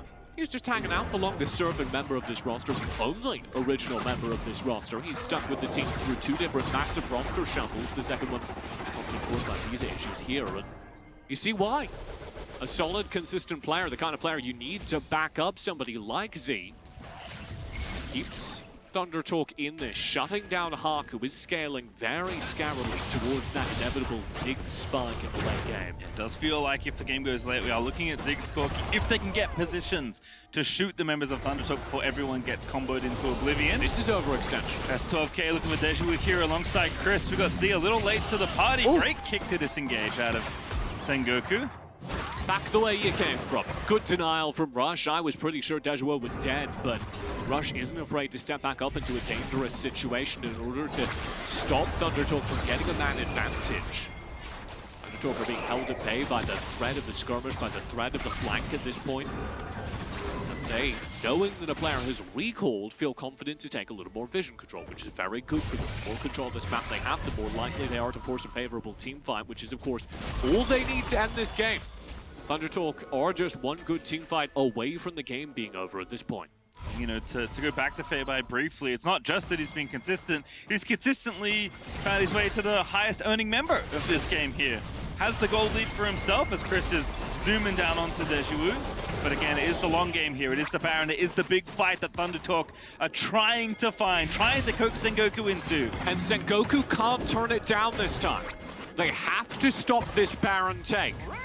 Which means that for the first time this game, they must fight. They have to take the 5v5. They have to stop Z from gaining access to Hawk, or Dejiwo for that matter. Keep Hawk and Juan safe in the backlines of this fight. As long as those two players are alive, this is winnable for Sengoku. Well, Juan with great package timing all game long here does have it up for this Baron, but maybe ThunderTalk will be patient, wait it out. It is a while, but you can prevent it from happening as Z and Chris are going to start the Baron. That's a quick take. Z's going to melt this Baron at this point.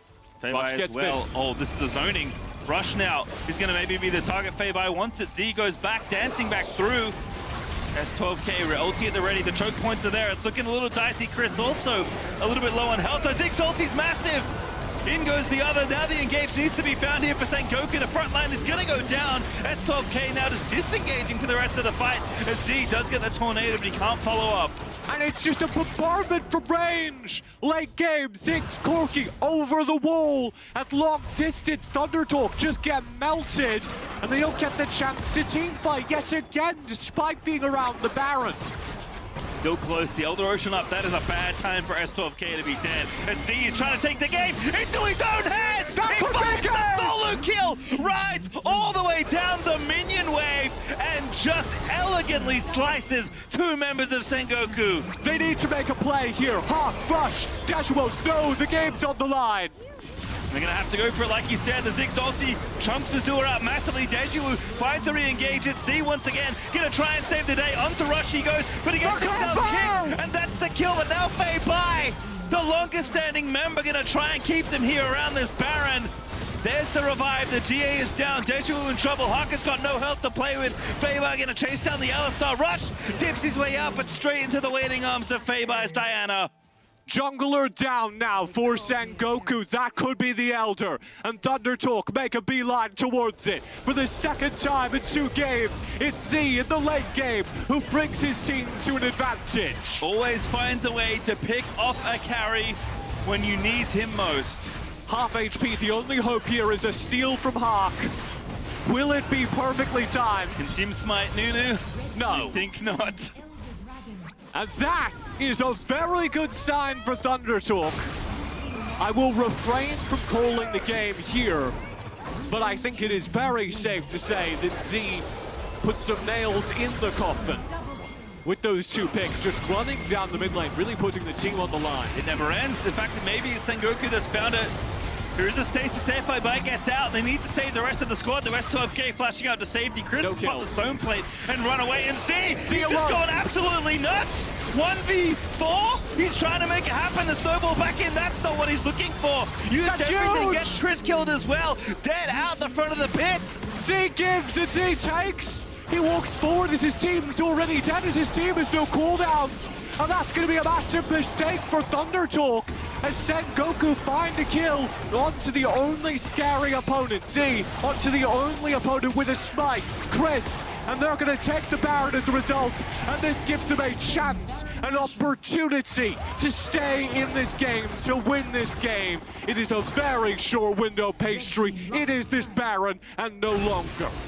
Azure had the read, felt it in his soul with the Q, and it just wasn't the timing he was looking for. And he was blind, completely blind, trying to steal it, but that doesn't happen. No miracle bailout there from the Varus Q. It is Sengoku with this Baron, with the last window into this game here. They need to knock down some towers. They need to try and open up the supers. They need a big opening here in this game. It has been neck and neck for so long, for 20 minutes, and it needs to not be there any longer. And most importantly, they need to win a fight. They need to get kills in order to do any of that. Because full respawns are up. ThunderTalk are here to defend their turrets, and Sengoku must kill them in order to advance. Got the damage. If they can protect Hawk and one, they can make it happen. There's 2 out of S12K. Z just diving into the back line. No, not yet. It's an absolute barrage as Juan is trying to package his way out to safety, but Azure gets the kill. He's staying alive, but Juan, he's also still there, and Z gets crushed again, and Juan is making it sing right now on the Corki as the carries live and Sengoku keep charging towards the Nexus. This could be game. 40 seconds on Z and Azure. There's not a whole lot of damage left for ThunderTalk. It's all down to feibai as the TPs come in, as Rush looks for a flank. And this is it. Hawk is putting it all in here with the teleport back through. Gonna try and at least knock down these towers, but the game could be there. Ziggs does so much damage to structures. 20 seconds on Z and Azure. The 2 key respawns. As here comes 2. Baron wave. That's not enough time. I don't think they can do it. ThunderTalk are going to have to play a 3rd game. And Olaf, he just pops Ragnarok and slaps down the Nexus. We are going to have a 3rd game, TJ. We've got game 3 as Sengoku from Japan take down ThunderTalk in an upset, yes. But an upset that brings us to a very dicey game 3. Only 50% of an upset, TJ. You have to win 2 in a best of 3. I love the celebration, love the energy out of Sengoku after that game. It has been 2 back-to-back 20-minute bangers between these 2 teams, and I'm very glad to report we're going to get a 3rd one. Hawk arm in arm with Juan as they walk off stage there, carrying each other, carrying the team to that victory. What a performance from the 2 damage dealers over on Sengoku as they spent the entire game getting kills without taking fights. That was a demonstration of map play mastery that no other team has matched. Beautiful games in both of this series so far, and I think I'm starting to notice the trend. Whatever we identify as the thing that they can't do, the other team figures out a way to do it. We thought the Zed was dead in game number 1 and Z figured it out, and we thought they couldn't win a 5v5 and Sengoku figured that out too. That was into Elder. That's the first win I think I've ever seen in competitive where a team gets Elder and then loses. And it wasn't even like the coin flip, oh, you got Elder and then lost the team fight. They fought into the Elder buff twice and won both times. Had to fight for the Baron there as well, had to fight for it all, and had to fight for the game 3, which we do have. But for more on that win, let's check in now with the State Farm Analyst Desk. Woo! Thank you very much, TJ and Pastry. What a game here, and we knew that this was going to be a good series. We knew that ThunderTalk Gaming was one of the talks of the town. We didn't know exactly what to expect from our dark horse pick, Sengoku Gaming, and they have shown up huge here, Scoundrel. Oh, man, look, credit where credit is due. Rush is a beast. That man on Lee Sin is getting my Lee Sin MVP tournament award right now. Some of his setups and ganks, some of the kicks he's pulled out has been absolutely ludicrous. He knew exactly where to put pressure down early on. He put Z really far behind from the get-go. And speaking of the man himself, Z, I think TJ summed it up quite well. He giveth and he takes away. There was some really intense moments from Z there, but also some moments where I think he believed he was much stronger than he actually was. But I've got to give credit to Sengoku Gaming. They played a front-to-back style incredibly well. They peeled excellently. I think they managed these engages from TT super well as well. I don't really know what else to say. I think Sengoku are much stronger than we give them credit for. I think they definitely have leveled up a little bit like we had talked about earlier with KT Rolls to be. And I think this is another Dark Horse who truly are living up to that name of Dark Horse right now. This is all I'm gonna say, Scoundrel. If I had a broom, I would toss it away right now because no more sweeps, baby. It's not gonna be a full-out 2-0 shutout for the rest of the day. We're going to a game 3, and I really wish I had my basketball as well because now we can actually do the Space Jam segment because Rush alley-oop. Oh, perfect timing. Boom, baby. Rush is just in the court, always around, and he's just ready for the alley-oop, and he passes on over. Damn.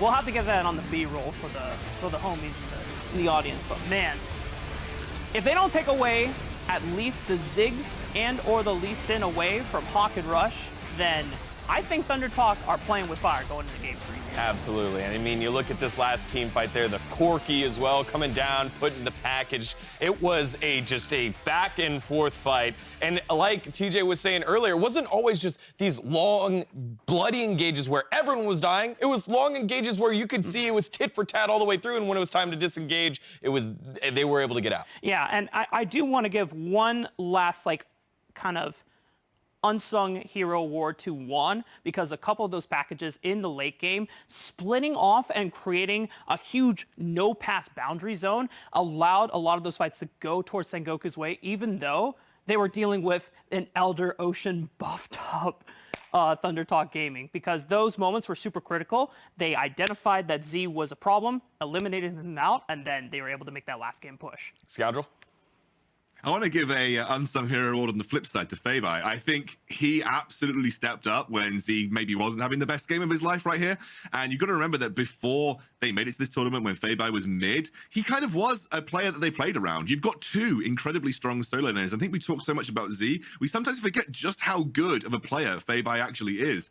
I think this is going to be a really intense Game 3. I would love to see Ziggs get taken away. I think that was such an important pick for Sengoku. But maybe Lee Sin, maybe you actually need to deny Lee from Rush, because he has played that like crazy. Like, honestly, best Lee Sin performances of the tournament so far for me. Yeah, and you get to see some of the shots there, the Sengoku Gaming guys. That was so much fun. We can see how much it means to them with their reactions after that game. Look at everybody. Everyone's slapping hands. Everyone realizing how much it took to get to this point.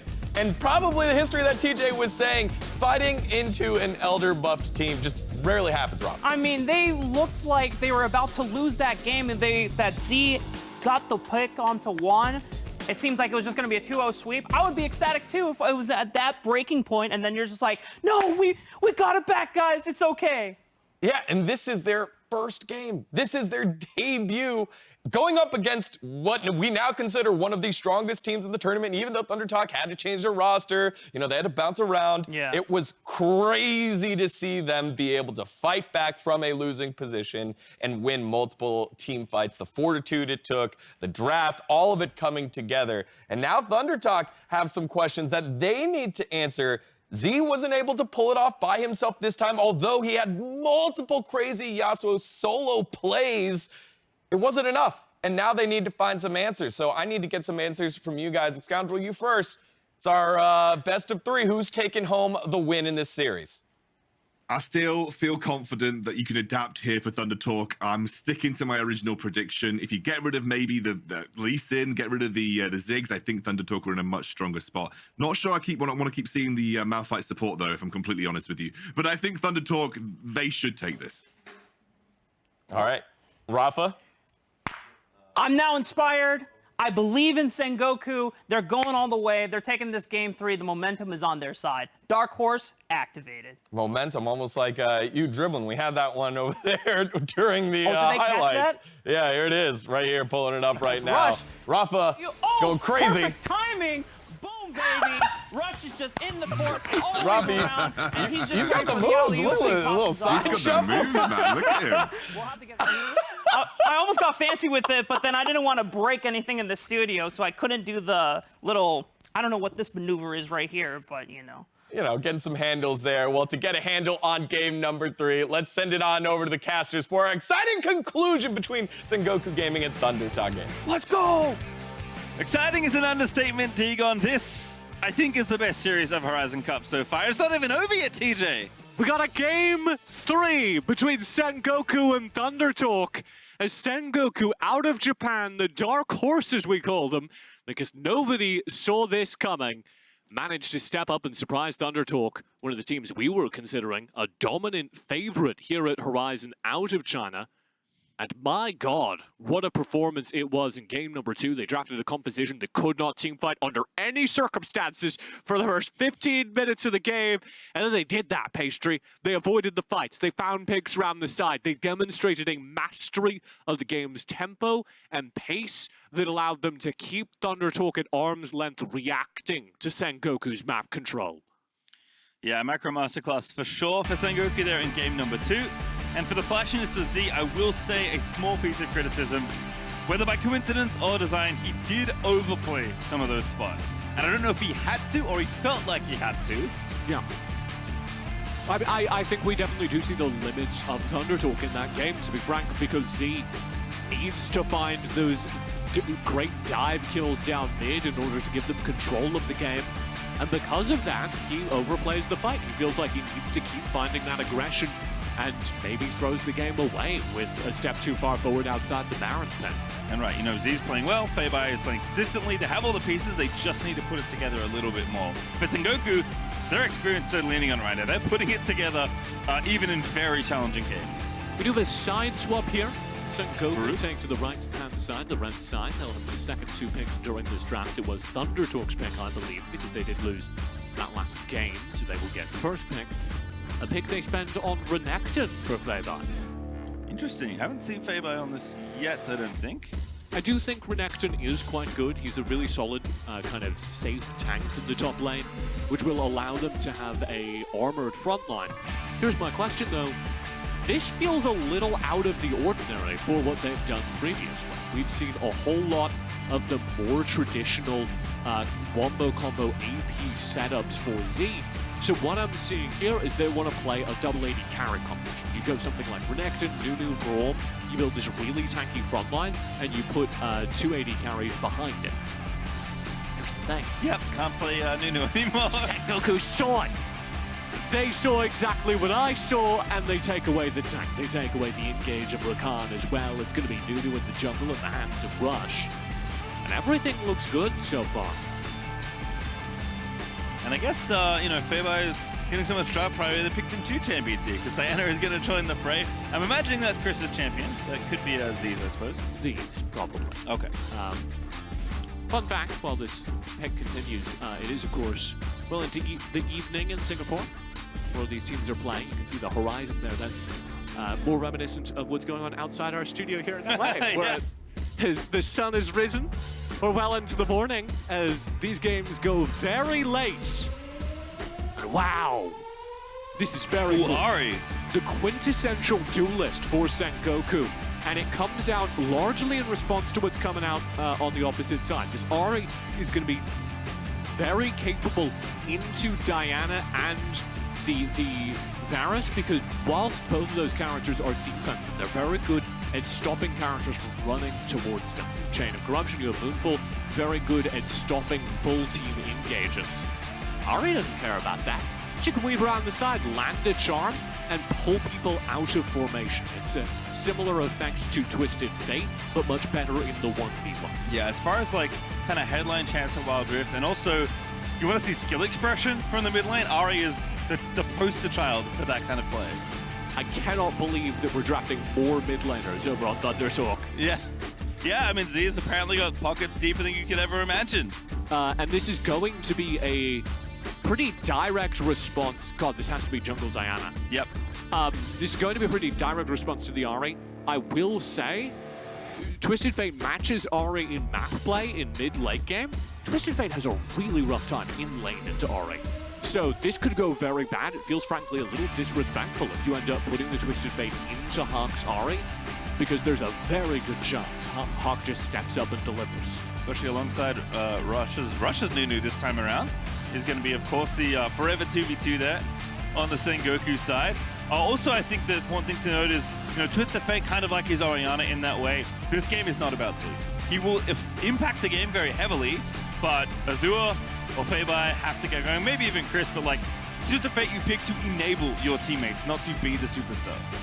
Well, there is a window around the mid game, right? And you're broadly right. There, I will say, and I'm saying this only because it is Z. There is a window around the, like, 8-minute mark, where you finish the second item, it's Lich Bane, because there's no way Z builds a utility build. Yep. So you go Rod of Ages, you go Lich Bane, and in that window, if you start popping off, if you start finding kills, you can get ahead of the gold curve and stay there.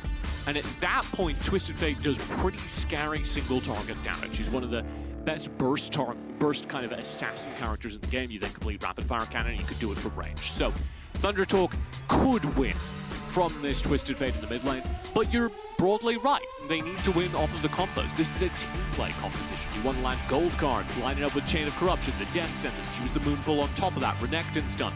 It's a CC chain composition out of ThunderTalk, the likes of which we see very often in Vietnam. And it's going to rely on their ability to team play, something they were losing in during last game to Sengoku. Yeah, I was going to say, ThunderTalk have shown us their star power. Shown us, the ability to cobble it together when they have some unexpected changes coming into Horizon Cup, but definitely haven't shown the team play yet. So if they want to continue staying undefeated here, want to take their second series in similarly dramatic fashion, I might add, against a very fearsome opponent in Sengoku, who have certainly come to play on their first outing on this stage in Singapore, then they're going to have to do it together. Game number 3. Sengoku, former world champions, come to play here in Wild Rift. Oh, gold card not found. Blue card instead. Play there for SLK, but level 1 does not find a cheeky kill. I wonder if Hawk leveled early, because you're supposed to sit on your skill until you know which one you're going to use. And if he had Charm there, that might have gotten spicy. So I wonder if he leveled up early. Perhaps we'll never know. Happens to the best of us. We'll have to see. Is he getting aggressive? Dejiwo would have loved this punish. Was not the charm. Is Q instead. Dejiwo, a quiet star of this series, consistently finding engage on his Alistar. The Rakan doesn't have the pseudo-tank functionalities of Wild Rift's Alistar, but does have longer ranged engage. And it will, of course, help boost this Zion in lane. We're curious to see how Rush handles the other side of the jungle matchup too. Nunu, not something we've seen from him, but we've seen it definitely on Chris's side. He can be extremely active, which again is something that you're going to want to do. And yeah, this is the snowball I was expecting, as he's going to have to push him out of the lane here. Rush shows up, demonstrates to Z how advanced his snow crafting skills are. And that's just going to keep Z pinned behind the turret. It's already going to happen. This lane matchup is basically just defined by can Hawk find a charm. And if Hawk lands a sneaky charm, then it's very possible Z dies. Otherwise, Z's just going to be trying to clear this wave as fast as possible until he's around level 5, at which point he's going to be trying to get out of lane. Because where he does beat Bari is in his map impact. Twisted Fate's ability to arrive in the side lanes is terrifying in the hands of somebody as mechanically skilled as Z. feibai also of note did get this Renekton, so they're going for the kill here in topside. Gold card locked. Kai does it deflect. They insta-stun him though. Great setup there from ThunderTalk, and that is the first blood for Z. Does need the TP to do exactly what I just laid out. The arrival of Z in the side lane heralds a gold lead for ThunderTalk, and that's the game plan. I was going to say, like, feibai got a lot of prio in this draft, and he's delivering there, but Dejiwo once again continuing to look good here. Finds the engage on Rakan, but they're letting them have it. Azure is just going straight into the Xayah. Didn't win the trade, but did scare Juan away. Juan very good across this series as well, and he may very well become a decisive plan in this late game. Revisit on the top side situation. And that's just nice and easy. Very well set up there by feibai with the lane state. And then a nice collapse there from ThunderTalk to make sure that kill goes the right way. The Xayah character is kind of similar to Varus in that you really want to play defense. You want to sit back and let people walk over your feathers so that your blade cooler can provide value. And it's kind of hard to play Xayah as a chase character. Ooh, wow, Chain of Corruption going for it, but here's Rush.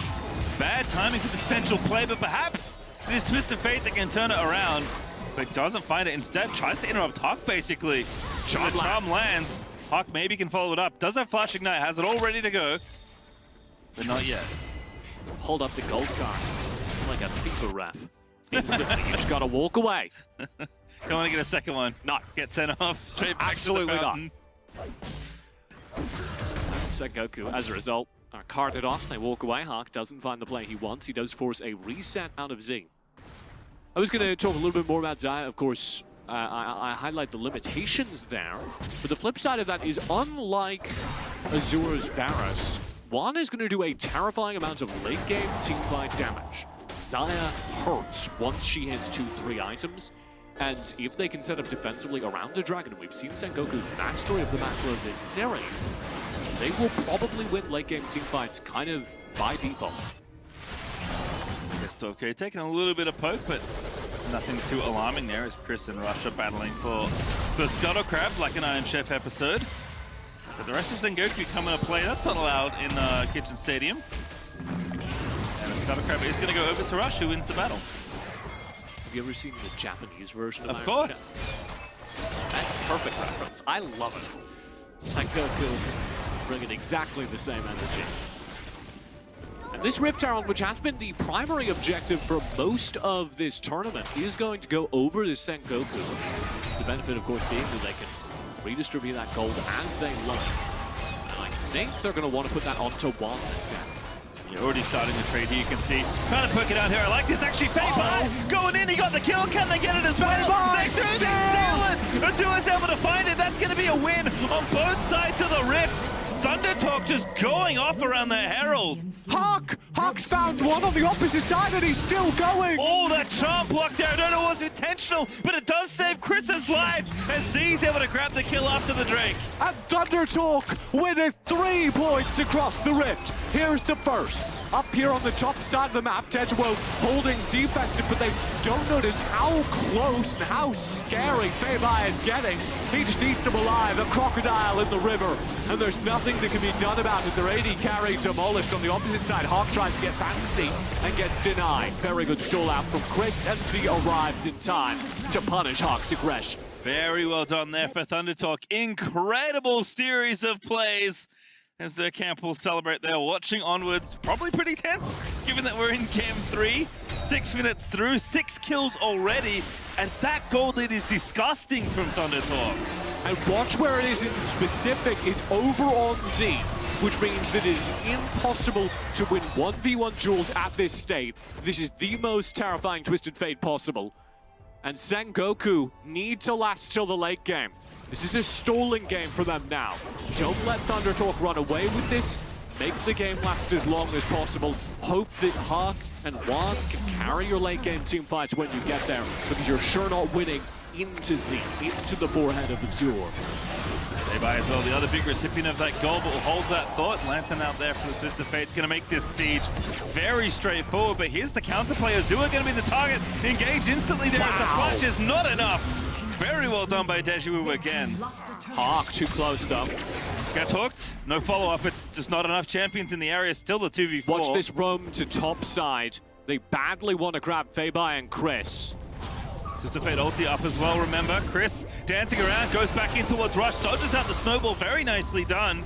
And there's Twisted Fate. Can they turn it back around? Rush knows he's in trouble, but it's mid lane that they're going for. They're actually going for the dive there as S12K gets the flay. He's tanking so many tower shots. Is he taking too many? He's going to live the Lantern there to save the day as well. And chaos on the map as Sengoku fold once again onto feibai. Gold card dealt.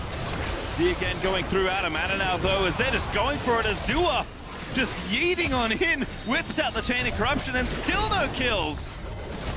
Finally though, Rift Herald will be summoned here in the mid lane, and this turret will just collapse. No Rift Herald needed, which means that ThunderTalk have earned a significant gold advantage out of this series of plays. They managed to walk away from this around a 5,000, 6,000 gold lead at this point, which is going to keep growing because it's very difficult now for Sengoku to access the map. It's going to be doubly hard for them to push wave, it's going to be doubly hard for them to access their own jungle, and triply hard to find this next objective, the second Rift Herald of the game. Well, this is the moment you highlighted, TJ. There is the 2-item Twisted Fate, well ahead of schedule here at 8 minutes. Yeah, 8 minutes, he's got bonus gold, he's got the second item in that Lich Bane. The next item you're looking to complete normally is the Rapid Fire Cannon, which doesn't add to your AP damage. So the spike, the benefit comes from the fact that he's got so much AP on raw stats right now that he'll be able to use the rapid fire cannon with his full damage. Good hook there again. That's the lock up onto Dejiwo. Such an easy kill indeed as Chris collects it. And look at Z, blowing up one. Oh, That's two. Beautiful moonfall. Z looking for the gold card. S12K gonna make it sing. Follow-up is not there because Huck's able to dash away, but that's 2 kills ThunderTalk are looking for. And this is the dream for ThunderTalk. They managed to snowball their advantage into a free turret as the Rift Herald spawns, as the next Drake spawns, and they have the complete control of this map. They're doing it again, going for the double up. It's Chris outside the Herald taking that grab. They're just getting kill after kill. Hawk, no, it's Dejiwo again. They just face checks the enemy. You cannot do that at this stage. 2 mistakes in a row from Dejiwo, the most experienced player at this tournament. He's still going. Finds Hawk there with a gold card there, but Sengoku trying to fight his way back. Once again, there is Z dancing with the cards. Now Chris going into the backside. That's a beautiful bit of play on Diana. And now the front line is going to be melted. Z is lining up cards left, right, and center. The cube from Azure is going to find it. feibai rocket belts in. Z, Destiny's over to make sure that happens. 4 kills now on their side. And Sengoku, oh no, Dejiwo, 3 in a row, he gets hooked. He almost died 3 times in 30 seconds as ThunderTalk are going to drill down this mid tower. This should be game. This is an insurmountable lead for ThunderTalk, as they don't quite manage to finish off the turret. 85 One HP! auto. And didn't get the Drake either. So we're going to have to reset before that happens, but yes, they certainly will. An insurmountable lead as we get into the actual replay. You can see an attempt by Juan to turn the fight. He throws out a massive plate cooler, they slow things down, and Rush thinks he can frontline with all his shielding. He's right, but Chris just jumps over his head. That little game of leapfrog exposes the backline. Now dead, Hawk has no access to the fight, and Z isn't going to give it to him. And I was going to point it out, but I don't think it's going to matter right now. It is a stasis enchant for Z. So he's not looking for the proto belt safety for the extra range on the gold cards. He's looking to just Destiny in the middle and start the party. I mean, you're scared of Hawk. Also true. Now, you don't want to be charmed, and that buys you the space to do exactly what you were talking about. Get real frisky. All right, well, this think they get this turret? Gold lead is disgusting. The mid one, yeah, I reckon. There's the Rift Herald in bottom lane. Do you think until ThunderTalk get that mid turret? 45 seconds. All right, and we're holding you too. All right, that feels a bit ambitious. I'm not going to lie to you, Pastry. Someone's going to go hit it. Come on, feibai. Do me proud. All right, trouble in paradise once again. Bottom side knock up there for Dejiwo, who finds 2. Chris going to try and find the turnaround, but no one's dead just yet. It's Chris isolated there on the other side. Azure does get the kill. Rush does a very good job of tanking up the front here, but feibai has gone absolutely off tap in the back of the team fight. He's going to get them all. The stun is long enough for the 4th kill, and there is the final kill delivered by S12K on a silver platter with the lantern, as Z is going to find the final one for S12K. And Z, recognizing he doesn't need to bother with Rush, teleporting back into the top side of the fight to guarantee the win. What did I say? Hey, look at that, 11:46. That's outside your time limit, and you know it. All right, well, let's watch this one again. Full crash in, Z holding the front lines. This starts well for Sengoku. They get the CC chain they wanted up front. But then, as Rush zones, the backline gets threatened. Chris dives in first, shredding the HP of the carries, and feibai seals the deal, cleaning up Hawk, leaving just Dejiwo and Kai to try and kill him. They might have managed it, but Z teleports in and makes sure there's no way back out. I love me some Z. I think Azure has been playing great. S12K definitely stepping up as well, but we are going to have to start discussing feibai at some point, because he is not just the role player on this team, as the battles are happening again. Rush is going to get himself crushed in the front side of the fight as Z grabs it, and Chris is just diving in aggressively. A little too much so as Hawk finds 1, but there's 2 there as Olaf will fall. And now S12K, the hook of a lifetime, double flay, Nexus open, see you later Sengoku. It's all ThunderTalk here in the series, as they will take it 2-1. Oh, it gets expensive, it gets dangerous, but ThunderTalk proved why we consider the Chinese teams the best in this tournament.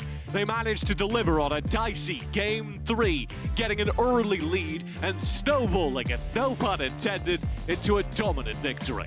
Now, that was a long series, and I think that 3rd game finally got us under the 20-minute mark. and I'm confident I demolished about 4 water bottles in that game alone, if you want to know just how intense the day has been. He knocked them all over like bowling pins. Yep, little water bottle graveyard under the desk. Don't look. Don't show production. I hide my shame under the desk.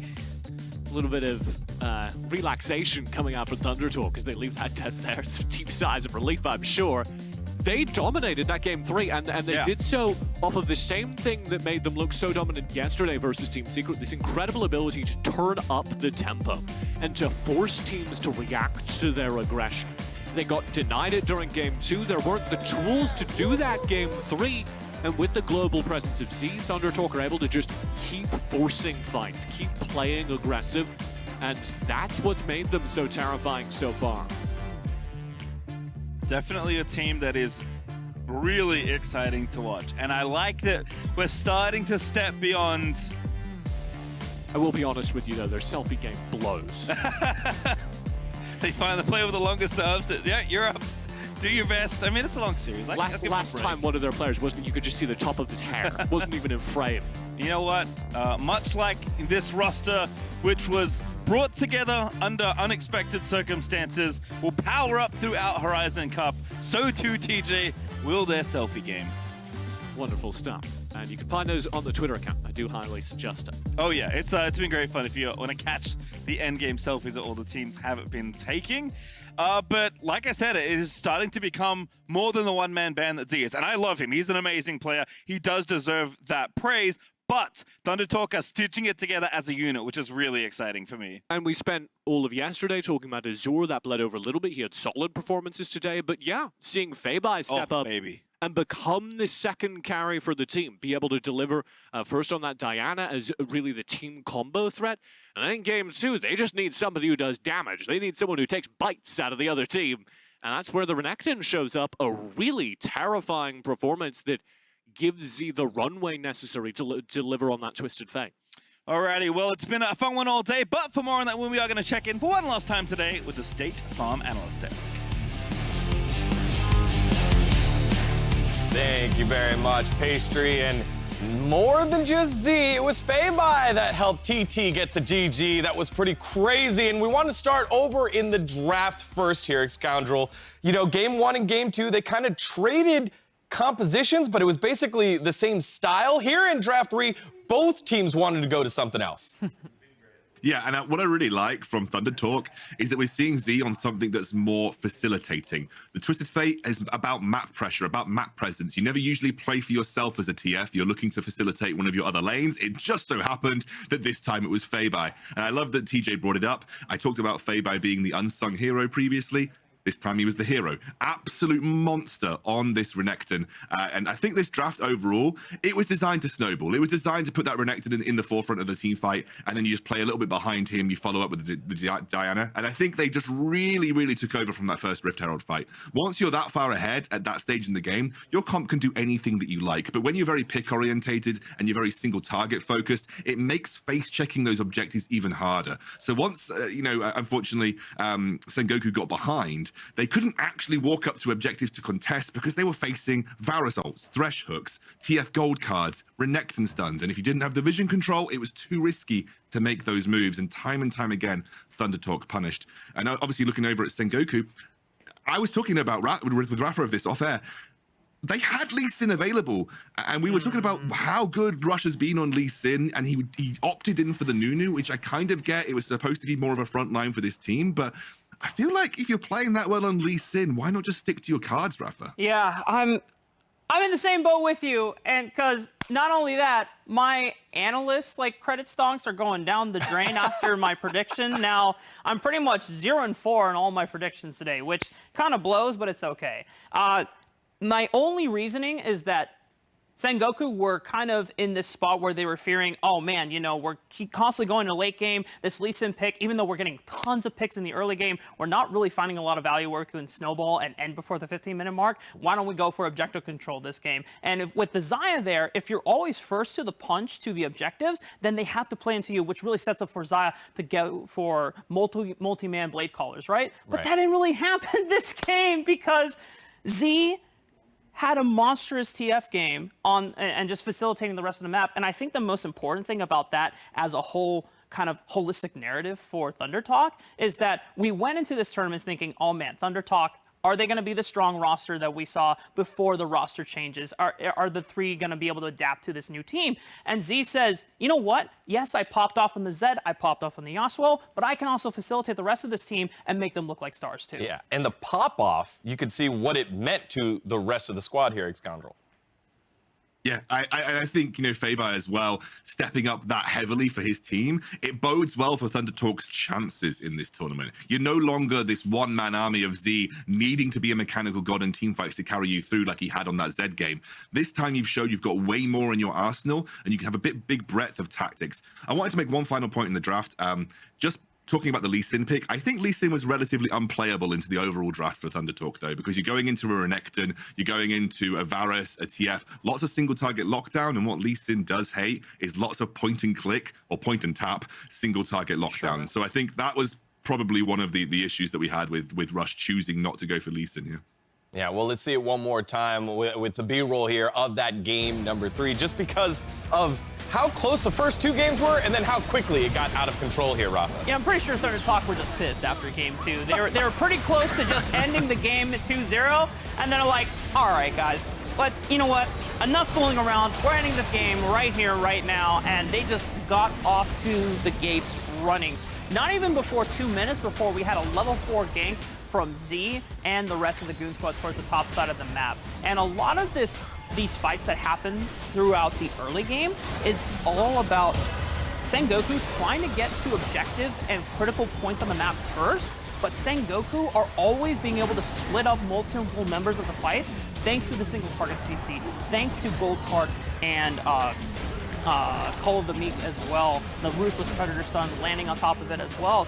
And because of that, feibai and Chris pick up multiple kills, their gold lead is accelerated, and now they become just dominating threats themselves throughout the game that it's no longer just about Z that you have to worry about. You have to worry about 3 other characters. Right, you took our snowball champ, we're just going to snowball on you is basically the way that talk went with ThunderTalk. That was just a dominant performance. And again, just how you're able to facilitate in the mid lane with Z. I do like the fact that we gave props to feibai. I do like the fact that we're giving some props to S12K. But Z, one more time, not just on an assassin, not just on a damage dealer, but now on the TF, the facilitator, and how much he was able to facilitate here, Scoundrel, that I think is just epic. Yeah, and I think he set his team up for success. You talked about that level 4 roam top. They clearly wanted to invest resources into the Renekton. They knew that feibai, as a strong mid-game carry, if you can give him the resources necessary, he will just eat these team fights alive. And that Rift Herald fight that we saw earlier was absolute prime example of how that happened. And I think that's what I really love about what we've seen from ThunderTalk today. I think the narrative about ThunderTalk coming into this has just been all about, see, this is it right here. Watch feibai. This is a result of a level advantage that he'd been given, but also he'd managed to finish Blade of the Ruined King for this fight right here. He melts Rush, and Blade of the Ruined King is such a huge one-item spike for Renektons and their dueling potential. In the meantime, Hack attempts to stop that objective on the other side of the map.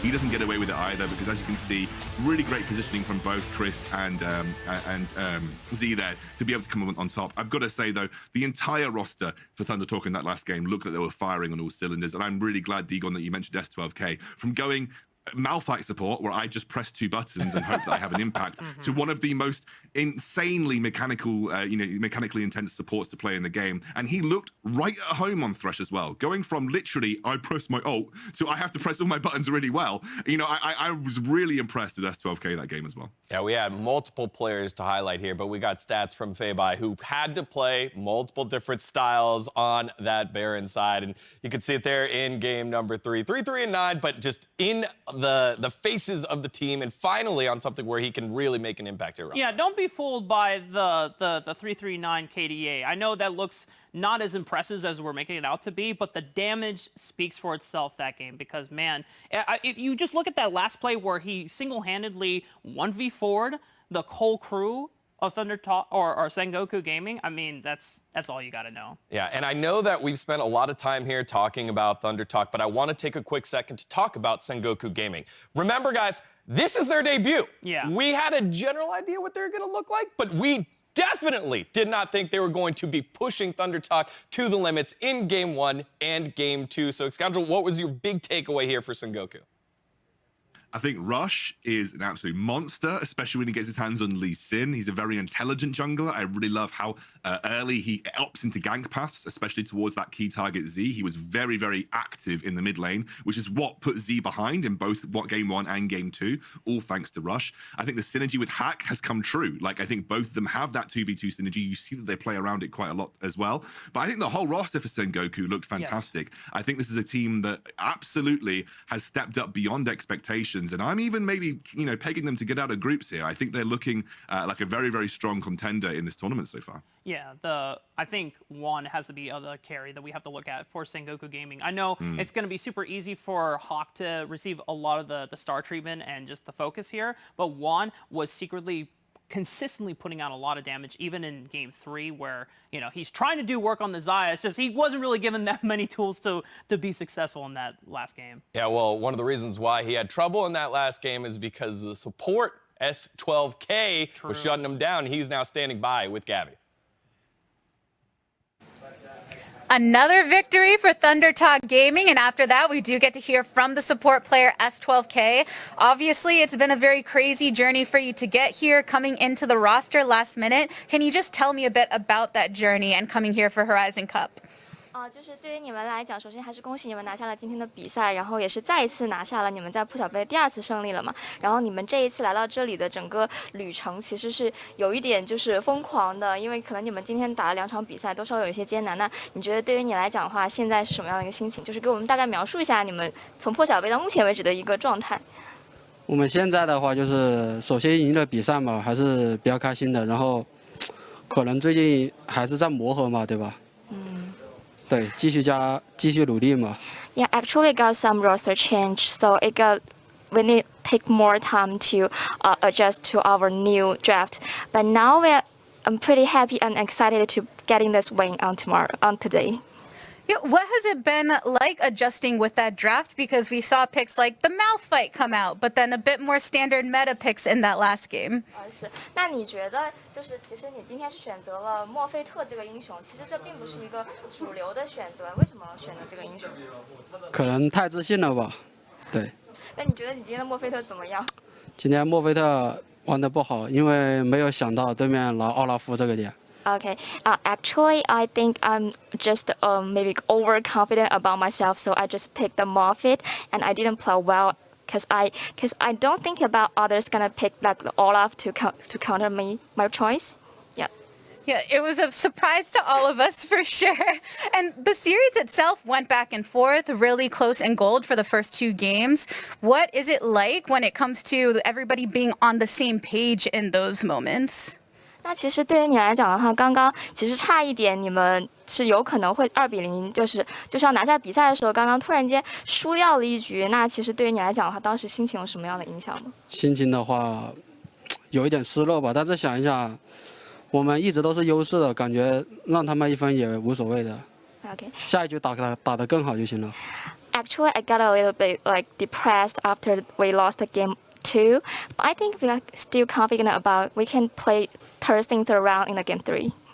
Well, I think coming into this, many were expecting you all to be a dark horse because of those roster changes. But I want to know from you, do you think that you're a dark horse, or do you think that you are strong enough to come and take the title with confidence? 其实大家对你们现在的阵容有一些争议，觉得说你们会不会因为有2名选手的更换的话，对你们阵容会有很大的影响，还是说你觉得你们现在非常自信，足以就是撑起之后的比赛呢？看后面的调整吧。再说一点。对，就是可能还有一些大招没用吧，这个只是打小组赛，后面还有大招留着呢。Okay, we don't think the draft change affect us a lot because we got some secret like the like somehow like secret what is skills or some new drafts to adjust to our the roster. So we can maybe take it out at the after knockout stage or to the semifinal. With that in mind, 2 victories under your belt, is there any team in particular that you want to defeat more than anybody else? 有没有一支你们就是比较想要交手去打败的队伍呢？就是最想交手打败的队伍呢 DKG 吧，对。 Actually, we thought it should be DKG from the same region. A bit of inter-region rivalry there. What fun to be had. Thank you so much for joining me for the interview. 谢谢你接受他的采访。谢谢。Okay, thank you. Back to the rest of the show. 等一下，倒计时。 All right, thank you very much there, Gabby, with S12K. Secret strats, accidental malfight. You know, he's just kind of doing whatever, but, you know, it gets them the win, and we get to see them take their selfie along with everyone else. So here's a look at the 4 winners practicing their selfie game. So the best selfie team goes to who, Rafa? You know, I'm really liking Team Secret a lot because they had everyone kind of lined up in a nice domino formation. I know that's kind of weird, but that was the first thing that came to my mind. They're all slanted in the right way, and so everyone is getting an equal amount of headshot, and of course Hamed's just leading the whole group around in a nice formation. Scoundrel, who you got? I'm kind of liking Roast the Bees. They got like a sort of a conga line going on. You know, you can't see everybody, but it's, you know, it looks good. I'm going for Roast the Bee. They got the flex going on in the background. I can see that. Yeah, nice little flex there by our winners. We return tomorrow with more Wild Rift action, and the day kicks off with Ebro opposite Sengoku Gaming. Then Team Queso tests their mettle against Team Secret with TSM versus Roster Y and Tribe versus DKG to wrap up the day. Y'all, it has been a fantastic day of Wild Rift Horizon Cup action. I'm so excited for tomorrow. On behalf of myself, the cast, and the entire live broadcast crew, thank you so much for watching. We'll catch you tomorrow for more Horizon Cup.